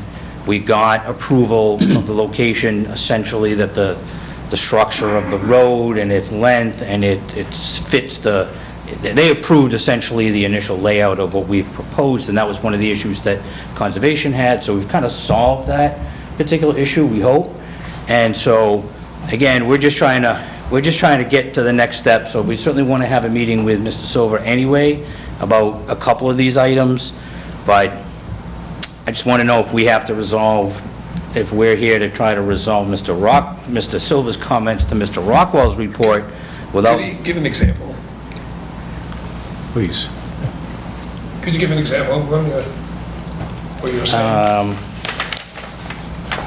So most of the items actually are closed for Mr. Rockwell, but we have, For the audience, this is a reference to a letter of review that Mr. Silva did dated November 25th, 2025. well, again, I'm not an engineer, so one of the comments, I guess, at the end of the plan had to do with flagging. I think section, comment number 43, with edge of pond flags need to be shown across the whole property. These are flags, this is a flagging issue that I think my engineer had met with Mr. Rockwell, and they had agreed on all that delineations and things, so. We're not saying anything other than it needs to be illustrated on the plan, it's not shown. But I think to the extent that we've had To an the extent agreement that it was agreed upon. Yes. For conservation, is fine, but it needs to be illustrated on these plans, because we don't see it. Okay. I think everything that was flagged is shown, and anything that's not shown, but I'll confirm that Okay. with, If we go back to page 14, and I think that gets into the page the point 14. you're making of this most recent November 25. Yeah, we do have SEA. some design point elements and watershed delineations as well. Yeah, so I think As that's it- what Larry is saying, is that those two comments, which I think are in the ballpark of what you're talking about, both of them just seem to be saying, okay, make sure it's on the plan. So those comments are really just, well, some of it had to do with explaining a design point and runoff and flow, so, Well, anything related to drainage we're looking at. okay. It's not a conservation exclusive. Okay. They don't look at drainage at all. Okay. I mean, I think it's certainly, from my part, I understand what you're saying. You don't want to be ping-ponged between boards in town, and to the extent that there's any of that happening, anything we can do to try and work with conservation to try and alleviate that, then, I think that, I don't mean to interrupt you, but I think the fire department approval was one of those things. It was.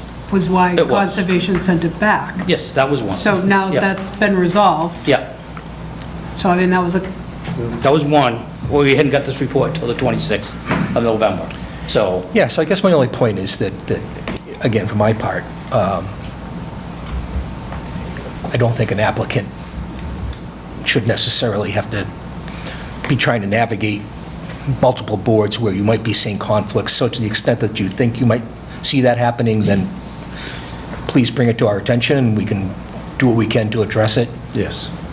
I think a meeting with Mr. Silva, And again, with my engineer would be Anything perfect. conservation changes in the plan, it's gonna come back to us anyways. Anything significant, it's gotta be on the plan. Oh, I understand, we just didn't want to have to chase an item if it's really under the purview Sounds like of the peer you need review. to arrange a meeting with engineers. Which we're happy to do. I said there's 90+% of this report, which is great, is items closed. So there's really there's really not that many items that are open-ended that need to be resolved. I'm counting 40. What's that? I'm counting 40. Well, I think all the comments at the end are... To your earlier point, some of them aren't really, they're just... technical things that need to be cleaned up.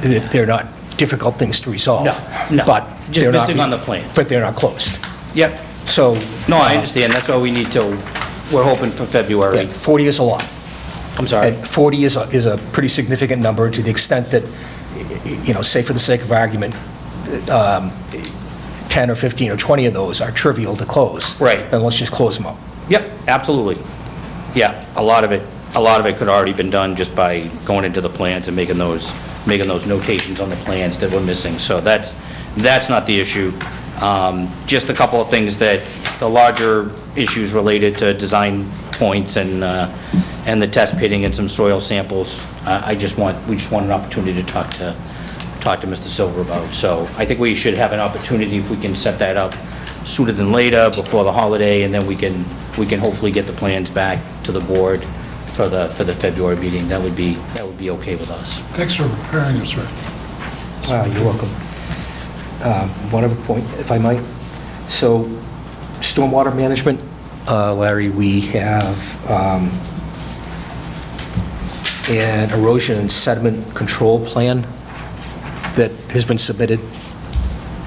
Yeah, I guess I thought this was continued, so I really don't have, I sent a note in earlier, but No, the question, it's not a detailed question, it's just, in general, the requirements around the rules and regs for stormwater management. So some of those, especially when you get to stormwater, there are some overlapping responsibilities, Yeah, and it's gonna happen. yeah. But it doesn't mean there's a conflict. It just means some of them, if it was addressed by conservation, and we're okay with what it says, just make sure that we have the same Yeah, references. again, my question is more general in nature. So we do have an erosion and sediment control plan that was submitted at application time, right? And we do have an operation and maintenance plan that was submitted. So those are all requirements. At application time, all of those things are supposed to be submitted. And what I see on I'm guessing stormwater... you've seen those and you've reviewed those. I don't know if I've seen all, have I seen all of those in the beginning? What I see on stormwater is pretty much everything item is closed except for the item related to TSS removal and infiltration, which is adequate but not specifically addressed, that Mr. Silva wanted some more detail on, so... There was some double math there. Some double math. So everything else in this report, as far as stormwater goes, has been closed out, except for that one item. So that's another point that he wanted to, my engineer wanted to Okay, I'll ask again. We have an erosion and sediment control plan. I don't have a copy That's of required. anything, so I leave that to... Hold on. We have an operation and maintenance plan as required. The town planner's going to do a research. So you look at the operation as sediment control, I have pre and post construction.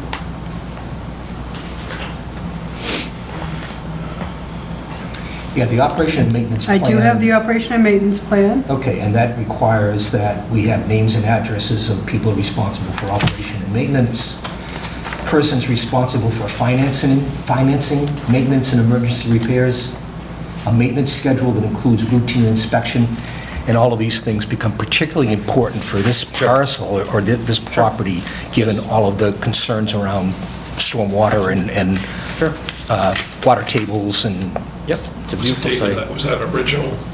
So I would just say that if that was part of the original submittal, is to make sure that you review it, make sure that there's no It's the November adjustments 6th. based on where we are now. November 6th of It's this the year. November 6th revision. Okay. Then, Yeah, so we have here, that's November. did you say, Liz? November 6th. This is dated November 6th. The Okay. stormwater plan that I'm looking at? Yeah. Yep. Yeah, here it is, item 14 on your cover. Review of the stormwater management report dated revised November 6th. Yep. So, I'll have them review that with Mr. Silver as well. So- yeah. So I do have construction, standard 8, construction period, pollution prevention, erosion, sediment control in here. And what was the other one, the operation and maintenance? Is your comment related to one of the review? Operation and maintenance, Liz, was names and addresses, I don't know for which one. example. I'm just- It's here. Yep. So what are you saying that the comment was that we made? Oh, the only comment was the TSS removal on, related to stormwater. I don't have any comment on that, he just wanted to talk to you about it. Oh, that's right. That's all, we just wanted a brief meeting with Mr. Silva, timely, that we can resolve whatever questions the engineer had, which is why I had sent in a note for continuance, but I have no problem coming here to just address it, and hopefully we can get a continuance until February. We'll have enough time, we just don't have enough time to get into January. Yeah, Enough time I guess for that. my point is, Liz, that I remember when we were going through and putting the stormwater management rules and regs in place, that we were talking at that time about, there's a lot here. Right. There's a lot of things that are required as a function of those rules and regulations.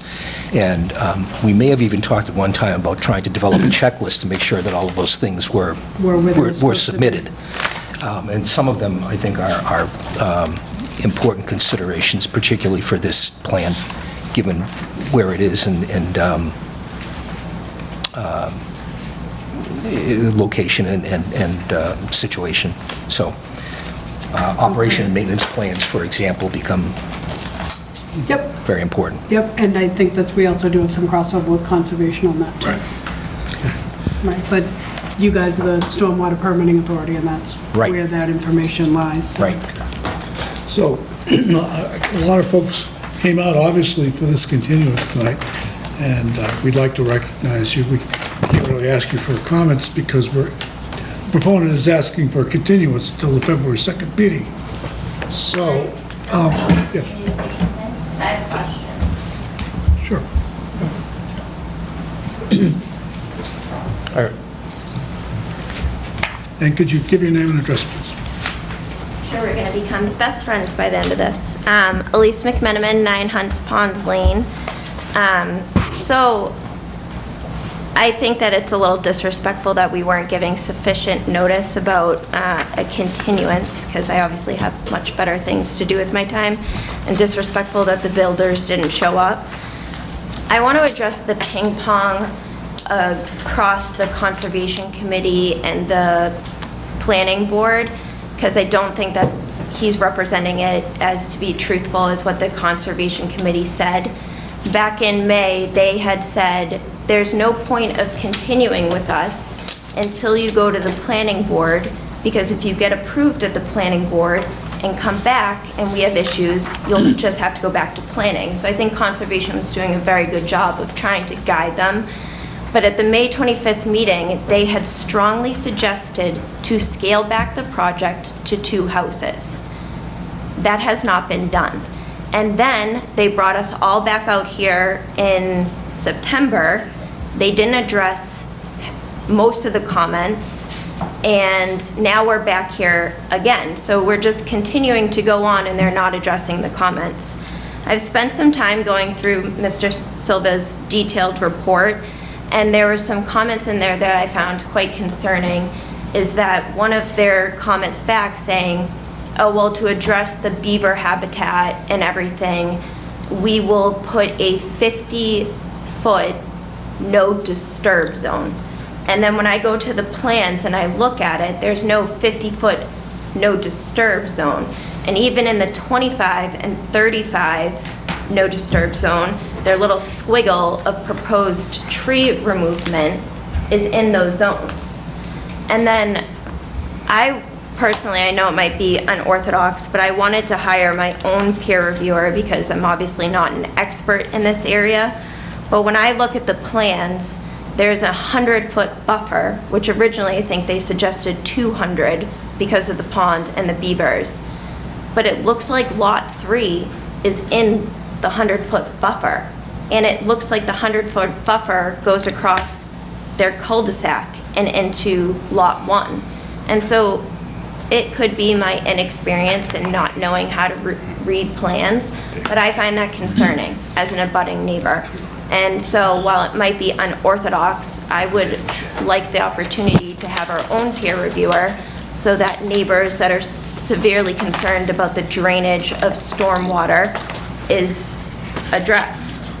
I mean, just in my limited research of, going through this, they're proposing all of these things, but when you remove all of these trees, it's going to significantly change the absorption of the stormwater and the drainage. And so I'm just kind of tired of coming to the meetings and he's saying like, well, we're addressed 90% of the comments and then there's still 40 open. And it's just, it doesn't ever seem truthful. And it just goes back to, we have out-of-town developers coming in, trying to squeeze 3 houses into a majority wetland area for revenue. They're not building a forever home. And so those are my major concerns. I mean, I could go on and on about it, but I don't know whether I could speak to you or someone could help me understand this 100-foot buffer. Because to me, when I look at the plans, their buildings are in the buffer. So I don't understand it. Ms. Shea, would you care to comment on this? Have you talked to Nick Jenks, the Yeah, conservation? I love the Conservation Committee. I love you guys. I think you're all doing a great job. I'm just trying to represent our neighbors. Nick Jenks and I, talked about the beavers. I gave the information about that. And everything. And so I guess what sticks in my mind is in that May 25th meeting, they had said, we strongly suggest you scale back to 2 houses. So they still have to go back to conservation, as you well know. Yeah. And again, this is where the ping pong, and I'll personally apologize to you guys because it's a long process. Yeah. And I understand everybody's frustration. I usually get that in a worse manner, so I appreciate no screaming at the office. No, and I mean no disrespect to you guys. Yeah, but I would, if you want to meet with Nick and I and set something up, and maybe we can talk to you, and he can, because he's the buffer guy, right? Yeah. I'm not the buffer girl. Yeah. I'm the road girl, he's the buffer guy. If you guys have the plans, You have a new nickname. like, I don't know, just as a, I do, so these are the last plans that we received. yeah. And. I don't know if those are the ones that were forwarded. They're to the me. ones I sent you. Okay, because Yeah. he was saying they submitted something on the 26th, the day before Thanksgiving. No, that was when we got the letter back from Okay. our reviewing engineer. Okay. And I'll be happy to send that to you as well, if you'd like that. Yes, please. But if you want to schedule some time, and maybe you, Nick, and I can sit down. Yeah. And I can explain what I know, and he can explain what he knows, and maybe that would help you to understand. As a planning board, do you guys have no concerns with the 3 houses going in that area? That's them. Well, I think an important thing for you to consider is that we have zoning and planning regulations and bylaws. Yep. And those have been passed by town meeting. They've been approved by the citizens of the town. And the determination that we make is based upon those rules and regulations Yep. and bylaws. So if a developer is allowed to put 3 houses or 4 houses on a parcel of land, I don't think we have any standing arbitrarily to tell that developer, well, no, you need to put 2 there. Nor does conservation. What they're allowed to, how they're allowed to use the land is based upon what the existing rules and regulations say. Okay. Yeah. So, to put it another way, like, that whole area, the town has decided you need a minimum of 30,000 square feet of land to build a house. And so they meet that requirement. Now, in order to get to those houses, you need to drive through about 3 acres of wetlands and marsh and woods. So that's where I think a lot of the issues are coming up was, can you build a functionable road that's gonna have everything it needs without damaging the wetlands too much? Can you build houses that are gonna be outside of the buffer districts and still have all the stormwater pieces from the cul-de-sac that is going to meet all of the stormwater rules? That's the part we're not sure about yet. Can you build 3 houses on 30,000 square feet? Yeah. Each? Yes. But all the other pieces that go into it is where there's a lot of concern. Okay. Yeah. And the only thing I wanted to add to that was, when you start talking about buffer zones, remember that the 100-foot buffer is a jurisdictional buffer. That's it, when you're doing work within it, it now falls into the purview of conservation. So it's not, you can't do anything within 100. It just says when you're in within 100, conservation has to weigh in on it and issue an order of conditions. Okay, that's what that is. So it's kind of like an alarm going off. Yeah. When the alarm goes off, there's a response. The alarm here is work within a 100-foot buffer zone, conservation has to respond. So you have to get an approval from them as well as a planning board. Okay. I just thought that with the pond, you had to have a 100-foot buffer away from the pond. That's, And that's conservation. But that's conservation to weigh in on that, but I don't believe that's the case. Okay. Those are my concerns. Is there an opportunity to, I will meet with you guys or whatever, and I guess if I can get the next reports, and then I'll see what I want to do from there, what those comments were, if that's okay.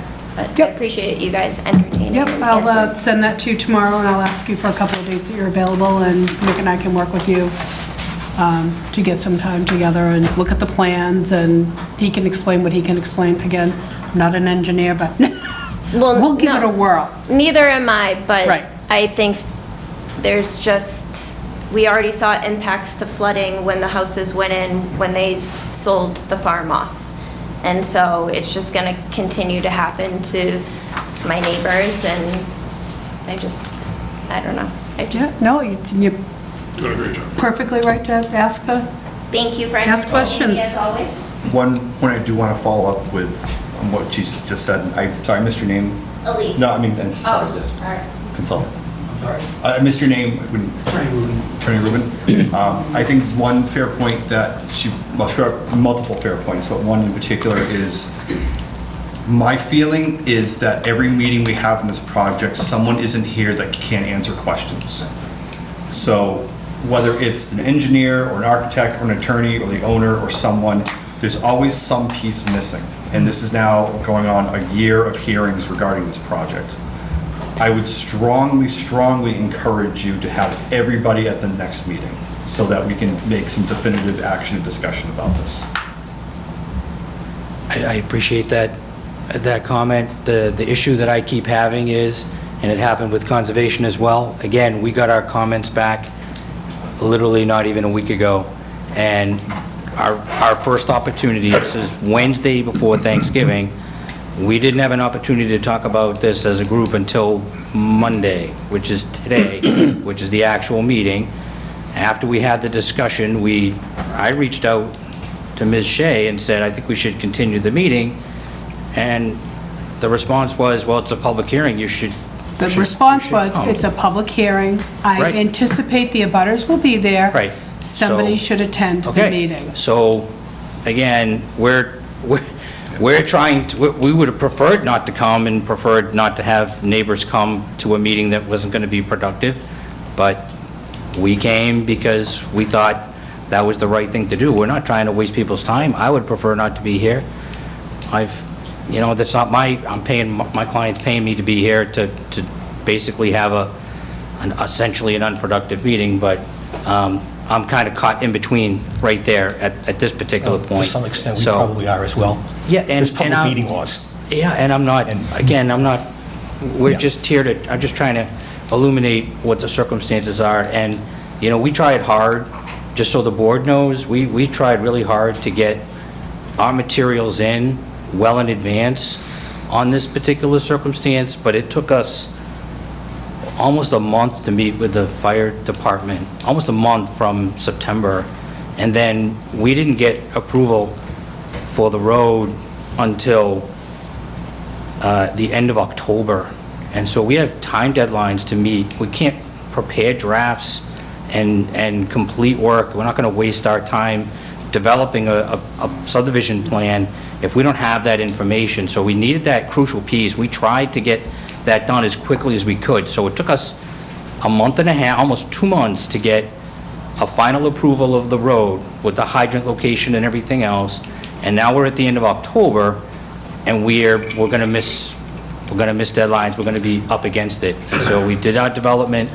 We got the files in within a couple of weeks of that, and then we wound up where we wound up. It's around the holiday time. So, you know, we're not trying to be disrespectful to anybody. We're doing the best that we can, and, you know, we certainly hope we can get to a meeting with Mr. Silva as quickly as we can and get the next level of, you know, plans in. And believe me, it's cost my client money just to own the land and to pay for all the development time, so. With all due respect, I think I received the information on November 8th. I was able to get it back by the 26th. It was a little over the 2 weeks. Yeah, we're not complaining about that at all. Well, it It's sounded just- like you No, were. no, we're not complaining about that. I'm just saying, the timing of it was that we just didn't get it back until like days before the hearing. So there's no way for us to develop any further plans for Mr. Silva to even look at it, for it to be Hence why we're productive. continuing it till Yeah, February. understood, understood. I'm just, All right. So, moving forward, Elise, you're going to be in touch with Liz and Larry and discuss your concerns, and you're asking for a continuance. yes. Larry, you're going to meet with Mr. Silva, and all your people My are going to engineer. meet, necessary My people are going to engineer. meet with Yep. your professional people. Yep. Not that you're not, I'm sorry. But I mean, you'll meet, I your know that engineers and stuff. stuff Yep. like that will meet with Mr. Silva. Yep. And we're going to continue this. Today is December 1st. February 2nd is a couple of months away from Make now. that motion. So Bob Soper has made the motion to continue the hearing till February 2nd? Second? Second. Motion made, seconded? Can we say the end of February in case there's a snowstorm? Okay. So how about we say February 28th? All right. Here's the meeting date? No, it's the 2nd, but in case there's a snowstorm, I need a chance to reschedule the meeting. Oh. I try to do that in the winter, it's the 2nd, I'm just having them... Let me just make sure I'm not going to be away. I'm just continuing it till the 25th. They're going to meet on the 2nd unless we have a blizzard, Okay, we all have that issue. right? I'll be here, we can't all be here. So the second option would be the 28th of... No, the section up will be a second date in February that will alert you all to. Oh. I would need 48 hours to post another meeting. I'm just saying Okay. if they can't get here in February. Oh, no, we all Remember can't. that We year can't that it get here, we snowed can't every get Monday? That's Another 40 inches? That's fine, not Yeah, a we problem. could do, I'm just trying to prepare in Second is advance. Tongue. we normally meet on the first, First Monday's perfect. But we could do a second one in February. Okay. If we had to. That's fine. If we have to. We're going to try not to. I think we all want to be here on the 2nd, I love for there to be no snow. right? No snow, we're all here on the 2nd. I have a snowblower that I love not to use. All right, thank you very much. All right, thank you. Thank you, everyone, for coming out. Did you guys tonight. vote that? No. Motion made, seconded, all those in favor? Aye. Okay, you want to take a minute to catch your breath? Yeah, I'm good. Right? Okay. This isn't an example of past. Were those dates with you, Larry? The meeting dates? Get sick of it. Okay. Come back with replacement. They can continue to change their lives. Okay, Thanks, Larry. thank you, Larry. Merry Christmas. Merry Get your voice Christmas. back. You don't want to discuss. Oh, yeah, we got to do Gordon Circle. Oh, Forgot about that. Slide right into your revised agenda for Gordon Circle. yes, sir. Yes, ma'am. All right, so, as a quick preface, I believe I've told you, Mr. O'Leary came into the office. He wanted to know how to get his bond back. You're welcome. And I said, well, we need an as-built plan, and then he came back with an as-built plan a short time later and said, I want to get the road accepted. And I said, well, that's a different jingle, and so we set about doing that, and he had trouble getting, there's 4 people that would need to sign waivers because he did not hold the fee in the road. So one person is definitely not a fan of signing on. So now he came back and he just wants to get his bond reduced. So Larry has the task to review the original approved road, the conditions, the formal, and then the as-built plan. And there's money there for that? There is, believe it or not, there is. So he wants to sell this thing, get out of it. Right? Thank God for revolving fund. So, in 2006, there is an as-built that was produced that essentially said that everything was constructed per the plans. But that's 19 years ago. It never came before you folks, as I understand it. So the board never acted on it or didn't act on it. It just never came to you. So you got 19 years since that as-built. So the question is, this bond money, does it relate to, first of all, what's the breakdown of the bond? I don't have it. Maybe you can find what it actually says, what's being held. So you got 19 years of wear on a road that was approved by the board. So the question is, what is the developer still responsible for? Does he have to renew anything in order to get it to where it needs to be? I can inspect it and say, this is out of the whack here, this needs to be done. But it's kind of a difficult one, because 19 years is a long time. It was his responsibility to close it up. Correct. So, the way I would look at it, it's still his responsibility for it. It's still his road. And it's got 19 years of wear and tear on it. Yeah, that sounds like it's his problem. All right. So if I see the itemized items, maybe there are some items that clearly he could have released to him, but it is kind of a difficult situation because the board never took any action. Nothing was asked of the board to take action, and the bond's been held. It's still a private road. It's still a private road. But it's his money, so he built the road. Right. And it's funny because I haven't been out to look at it, but when you go on Google Earth shows the road, the drive-bys are in 2012, 6 years after the as-built was done. Yeah. They never updated those. It looks pretty good, when you look visually on that. But I haven't gone to the site now to see how much it's deteriorated from then. So I don't know if you've ever had one of these that came before you over that kind of period of time. As to, I've never seen. when does it become his money again? Yeah, You know? yeah. Never if you don't close it out. Yeah. But you're right, after this many years, they need to almost probably increase it, his bond. Yeah, I mean, it's, I had one in Bridgewater once where, when the guy submitted the as-built, he did nothing with it. The board didn't act on it right away, and then the whole thing deteriorated. I mean, you had trees coming out of the road and everything else. That's not the case here, because you had houses that were built on it. But it is pavement that's old pavement. It's, it's a question of how much does he have to redo in order to get to the point where you guys are gonna be okay? We could accept releasing it. money? Where we could accept it, right? Well, it's not so much even accepting it, because accepting it's a whole different issue.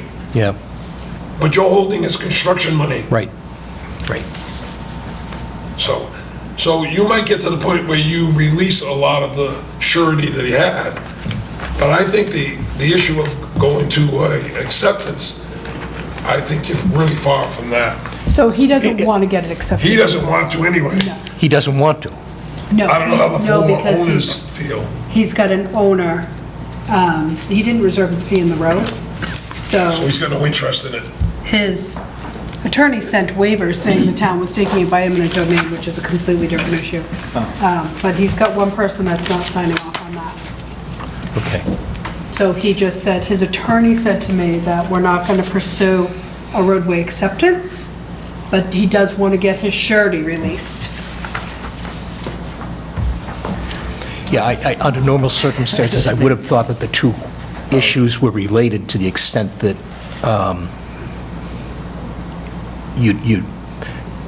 that surety would represent the money that would be needed to get to the road to the point where the town could accept it. Right, and usually that carrot is the town will stop maintaining it after that point. But in this case, he has released, he doesn't have the fee in the road, so he's not technically, you may be holding him responsible because he was the one that posted it, but he's released that to the individual owners of the properties. So the owners are actually the roadway owners. Yeah, So and it the will discussion be a private changes a way. bit if the objective at the end of the day isn't to get the road accepted. Right. Then, Mr. Chairman, he has a question. Yes, sir, could you come up and identify yourself? Name and address, please. I'm Barry McMenamin. I am Elise's assistant for most of the time. But I have a question. The land itself that we bought was originally part of the farmland. I've offered to these people to buy that land, and they don't want to let it go. But is there any way the town can take it as a park or greenlands or something? No, the town would have to take it by eminent domain, and they'd have to have a reason for that. Okay. No leverage that we can, is there some way to?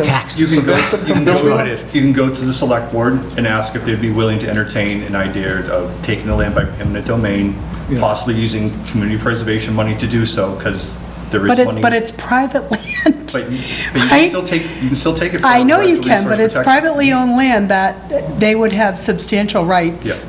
And it would end up being an expensive proposition for the town, but you can go and ask them. I mean, it'd be a lot of legal costs for the town to expend. I was gonna try to buy one of the lots and do that with the lot, turn it over, make it a two lot. I mean, if you want to make it a gift, we'll take it, but, I mean, in all honesty, it's a very, very, very tight budget season coming up.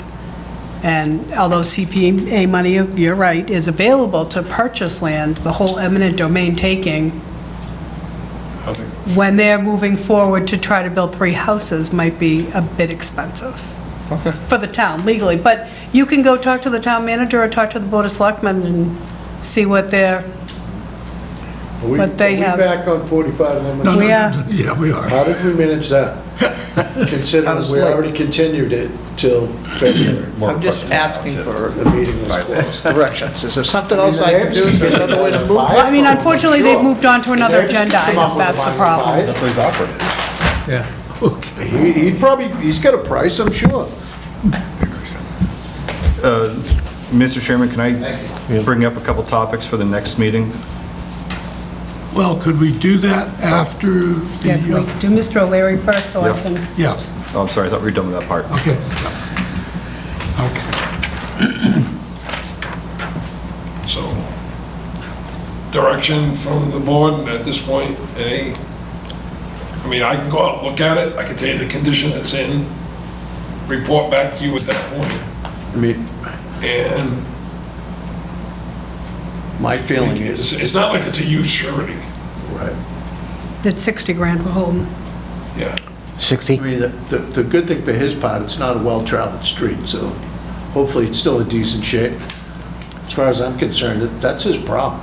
I mean, the road needs to be in decent shape. Right. So deficiencies that I may identify will have to be considered when you would say what you might release to them or something like that. Right. All right. Or So he can fix it. I'll do the inspection, give you a report back, and then you guys can take action as to the way you think you might want to go. All right, thank you. Larry, could you just, is it possible to get this done by January, or?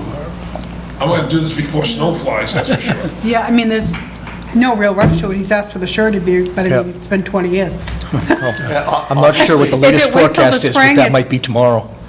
right? No, it's not. No. Not in our neck of the woods. Okay, Larry, thank you. I hope your voice Thank gets you. better. Happy I hope so. I holidays. You feel got better? a company Christmas party Saturday night. And maybe they would like me not to be able to talk there. I'm not Okay. sure. But we'll see. Rick, I know you have a couple of things, but I just want to finish this up with the, Thank you. thank you, Larry. Happy holidays, sir. I just want to vote, I want to talk about this, vote to approve the 2026 requirements for subdivision application and the 2026 schedule of meetings.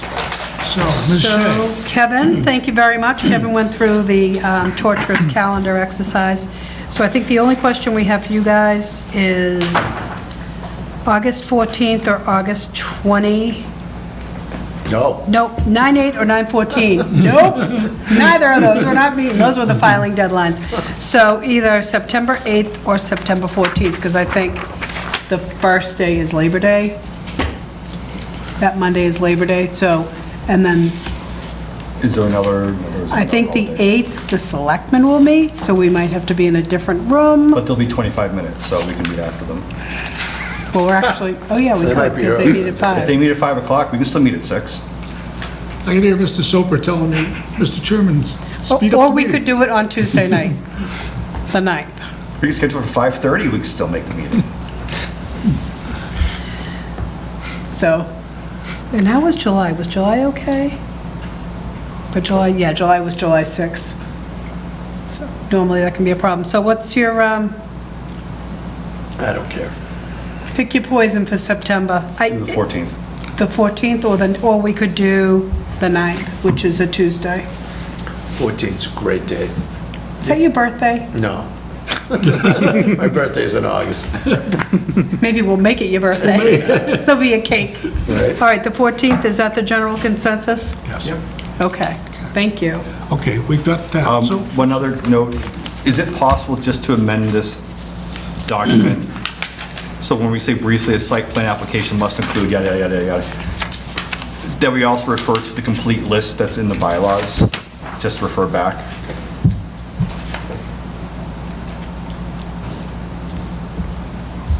Like we talked about a site plan, a landscaping plan. Oh, so I say, lighting well, plan. completed application requirements and instructions can be found online at abingtonma.gov or in the subdivision was site up plan above. application or special permit, yeah. So the only, the bottom part is the abutter stuff. Okay, If your application requires an abutter. okay. I just don't want people to think that's all they need to submit, that there's. a Yeah, whole no, list. Okay, it's, all right.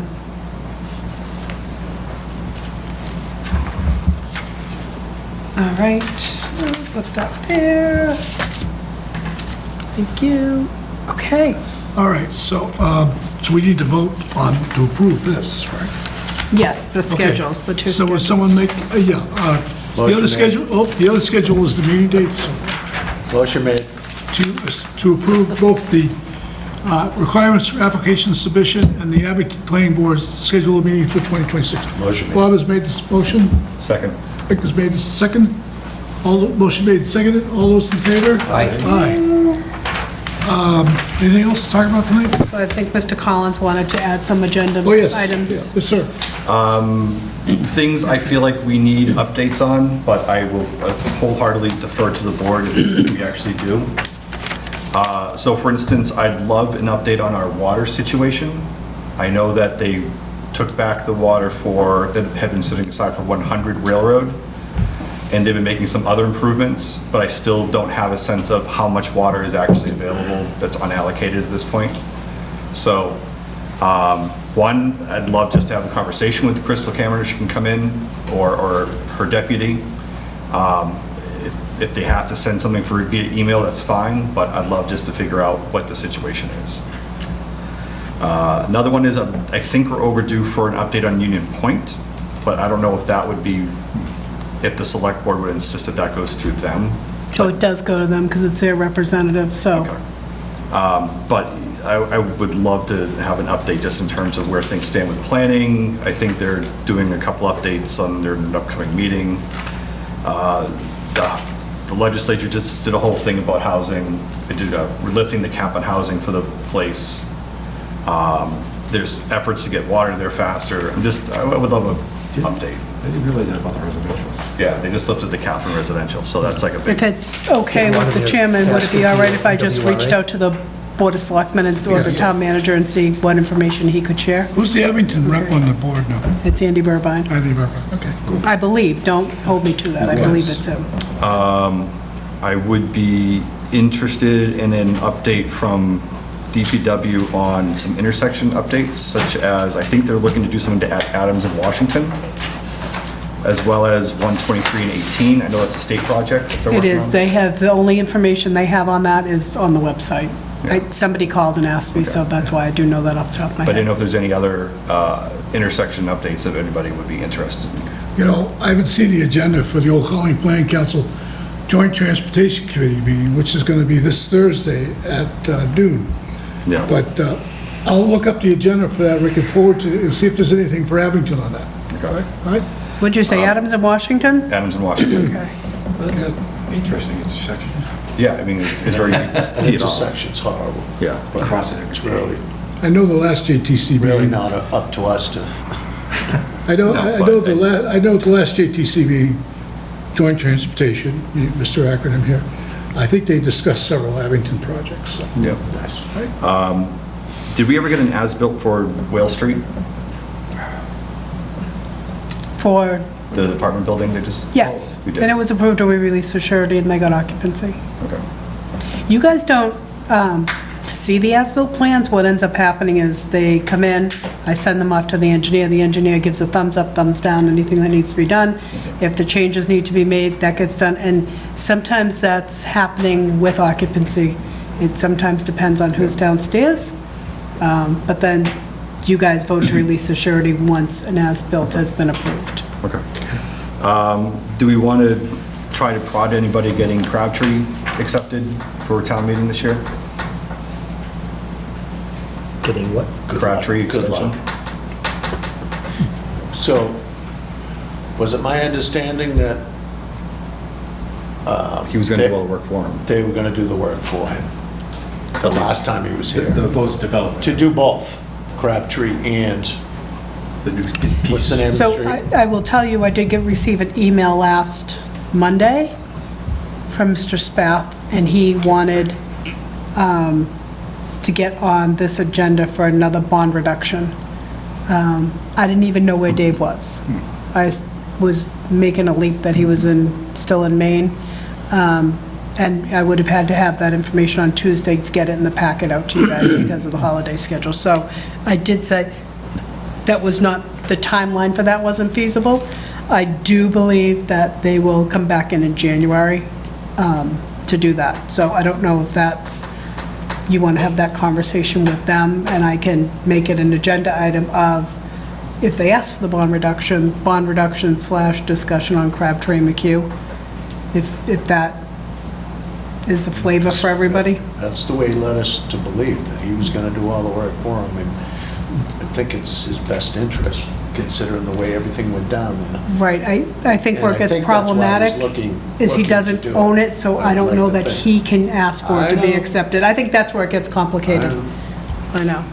Finally, because commercial development is a major need for the town, and we've seen zero of it in the past couple of years, and we don't really have any direct power to do anything about it besides change zoning bylaws, and I think our bylaws are pretty permissive as is. I was wondering if we can make a little packet of recommendations to give to the select board on what steps they can do or have the town manager do.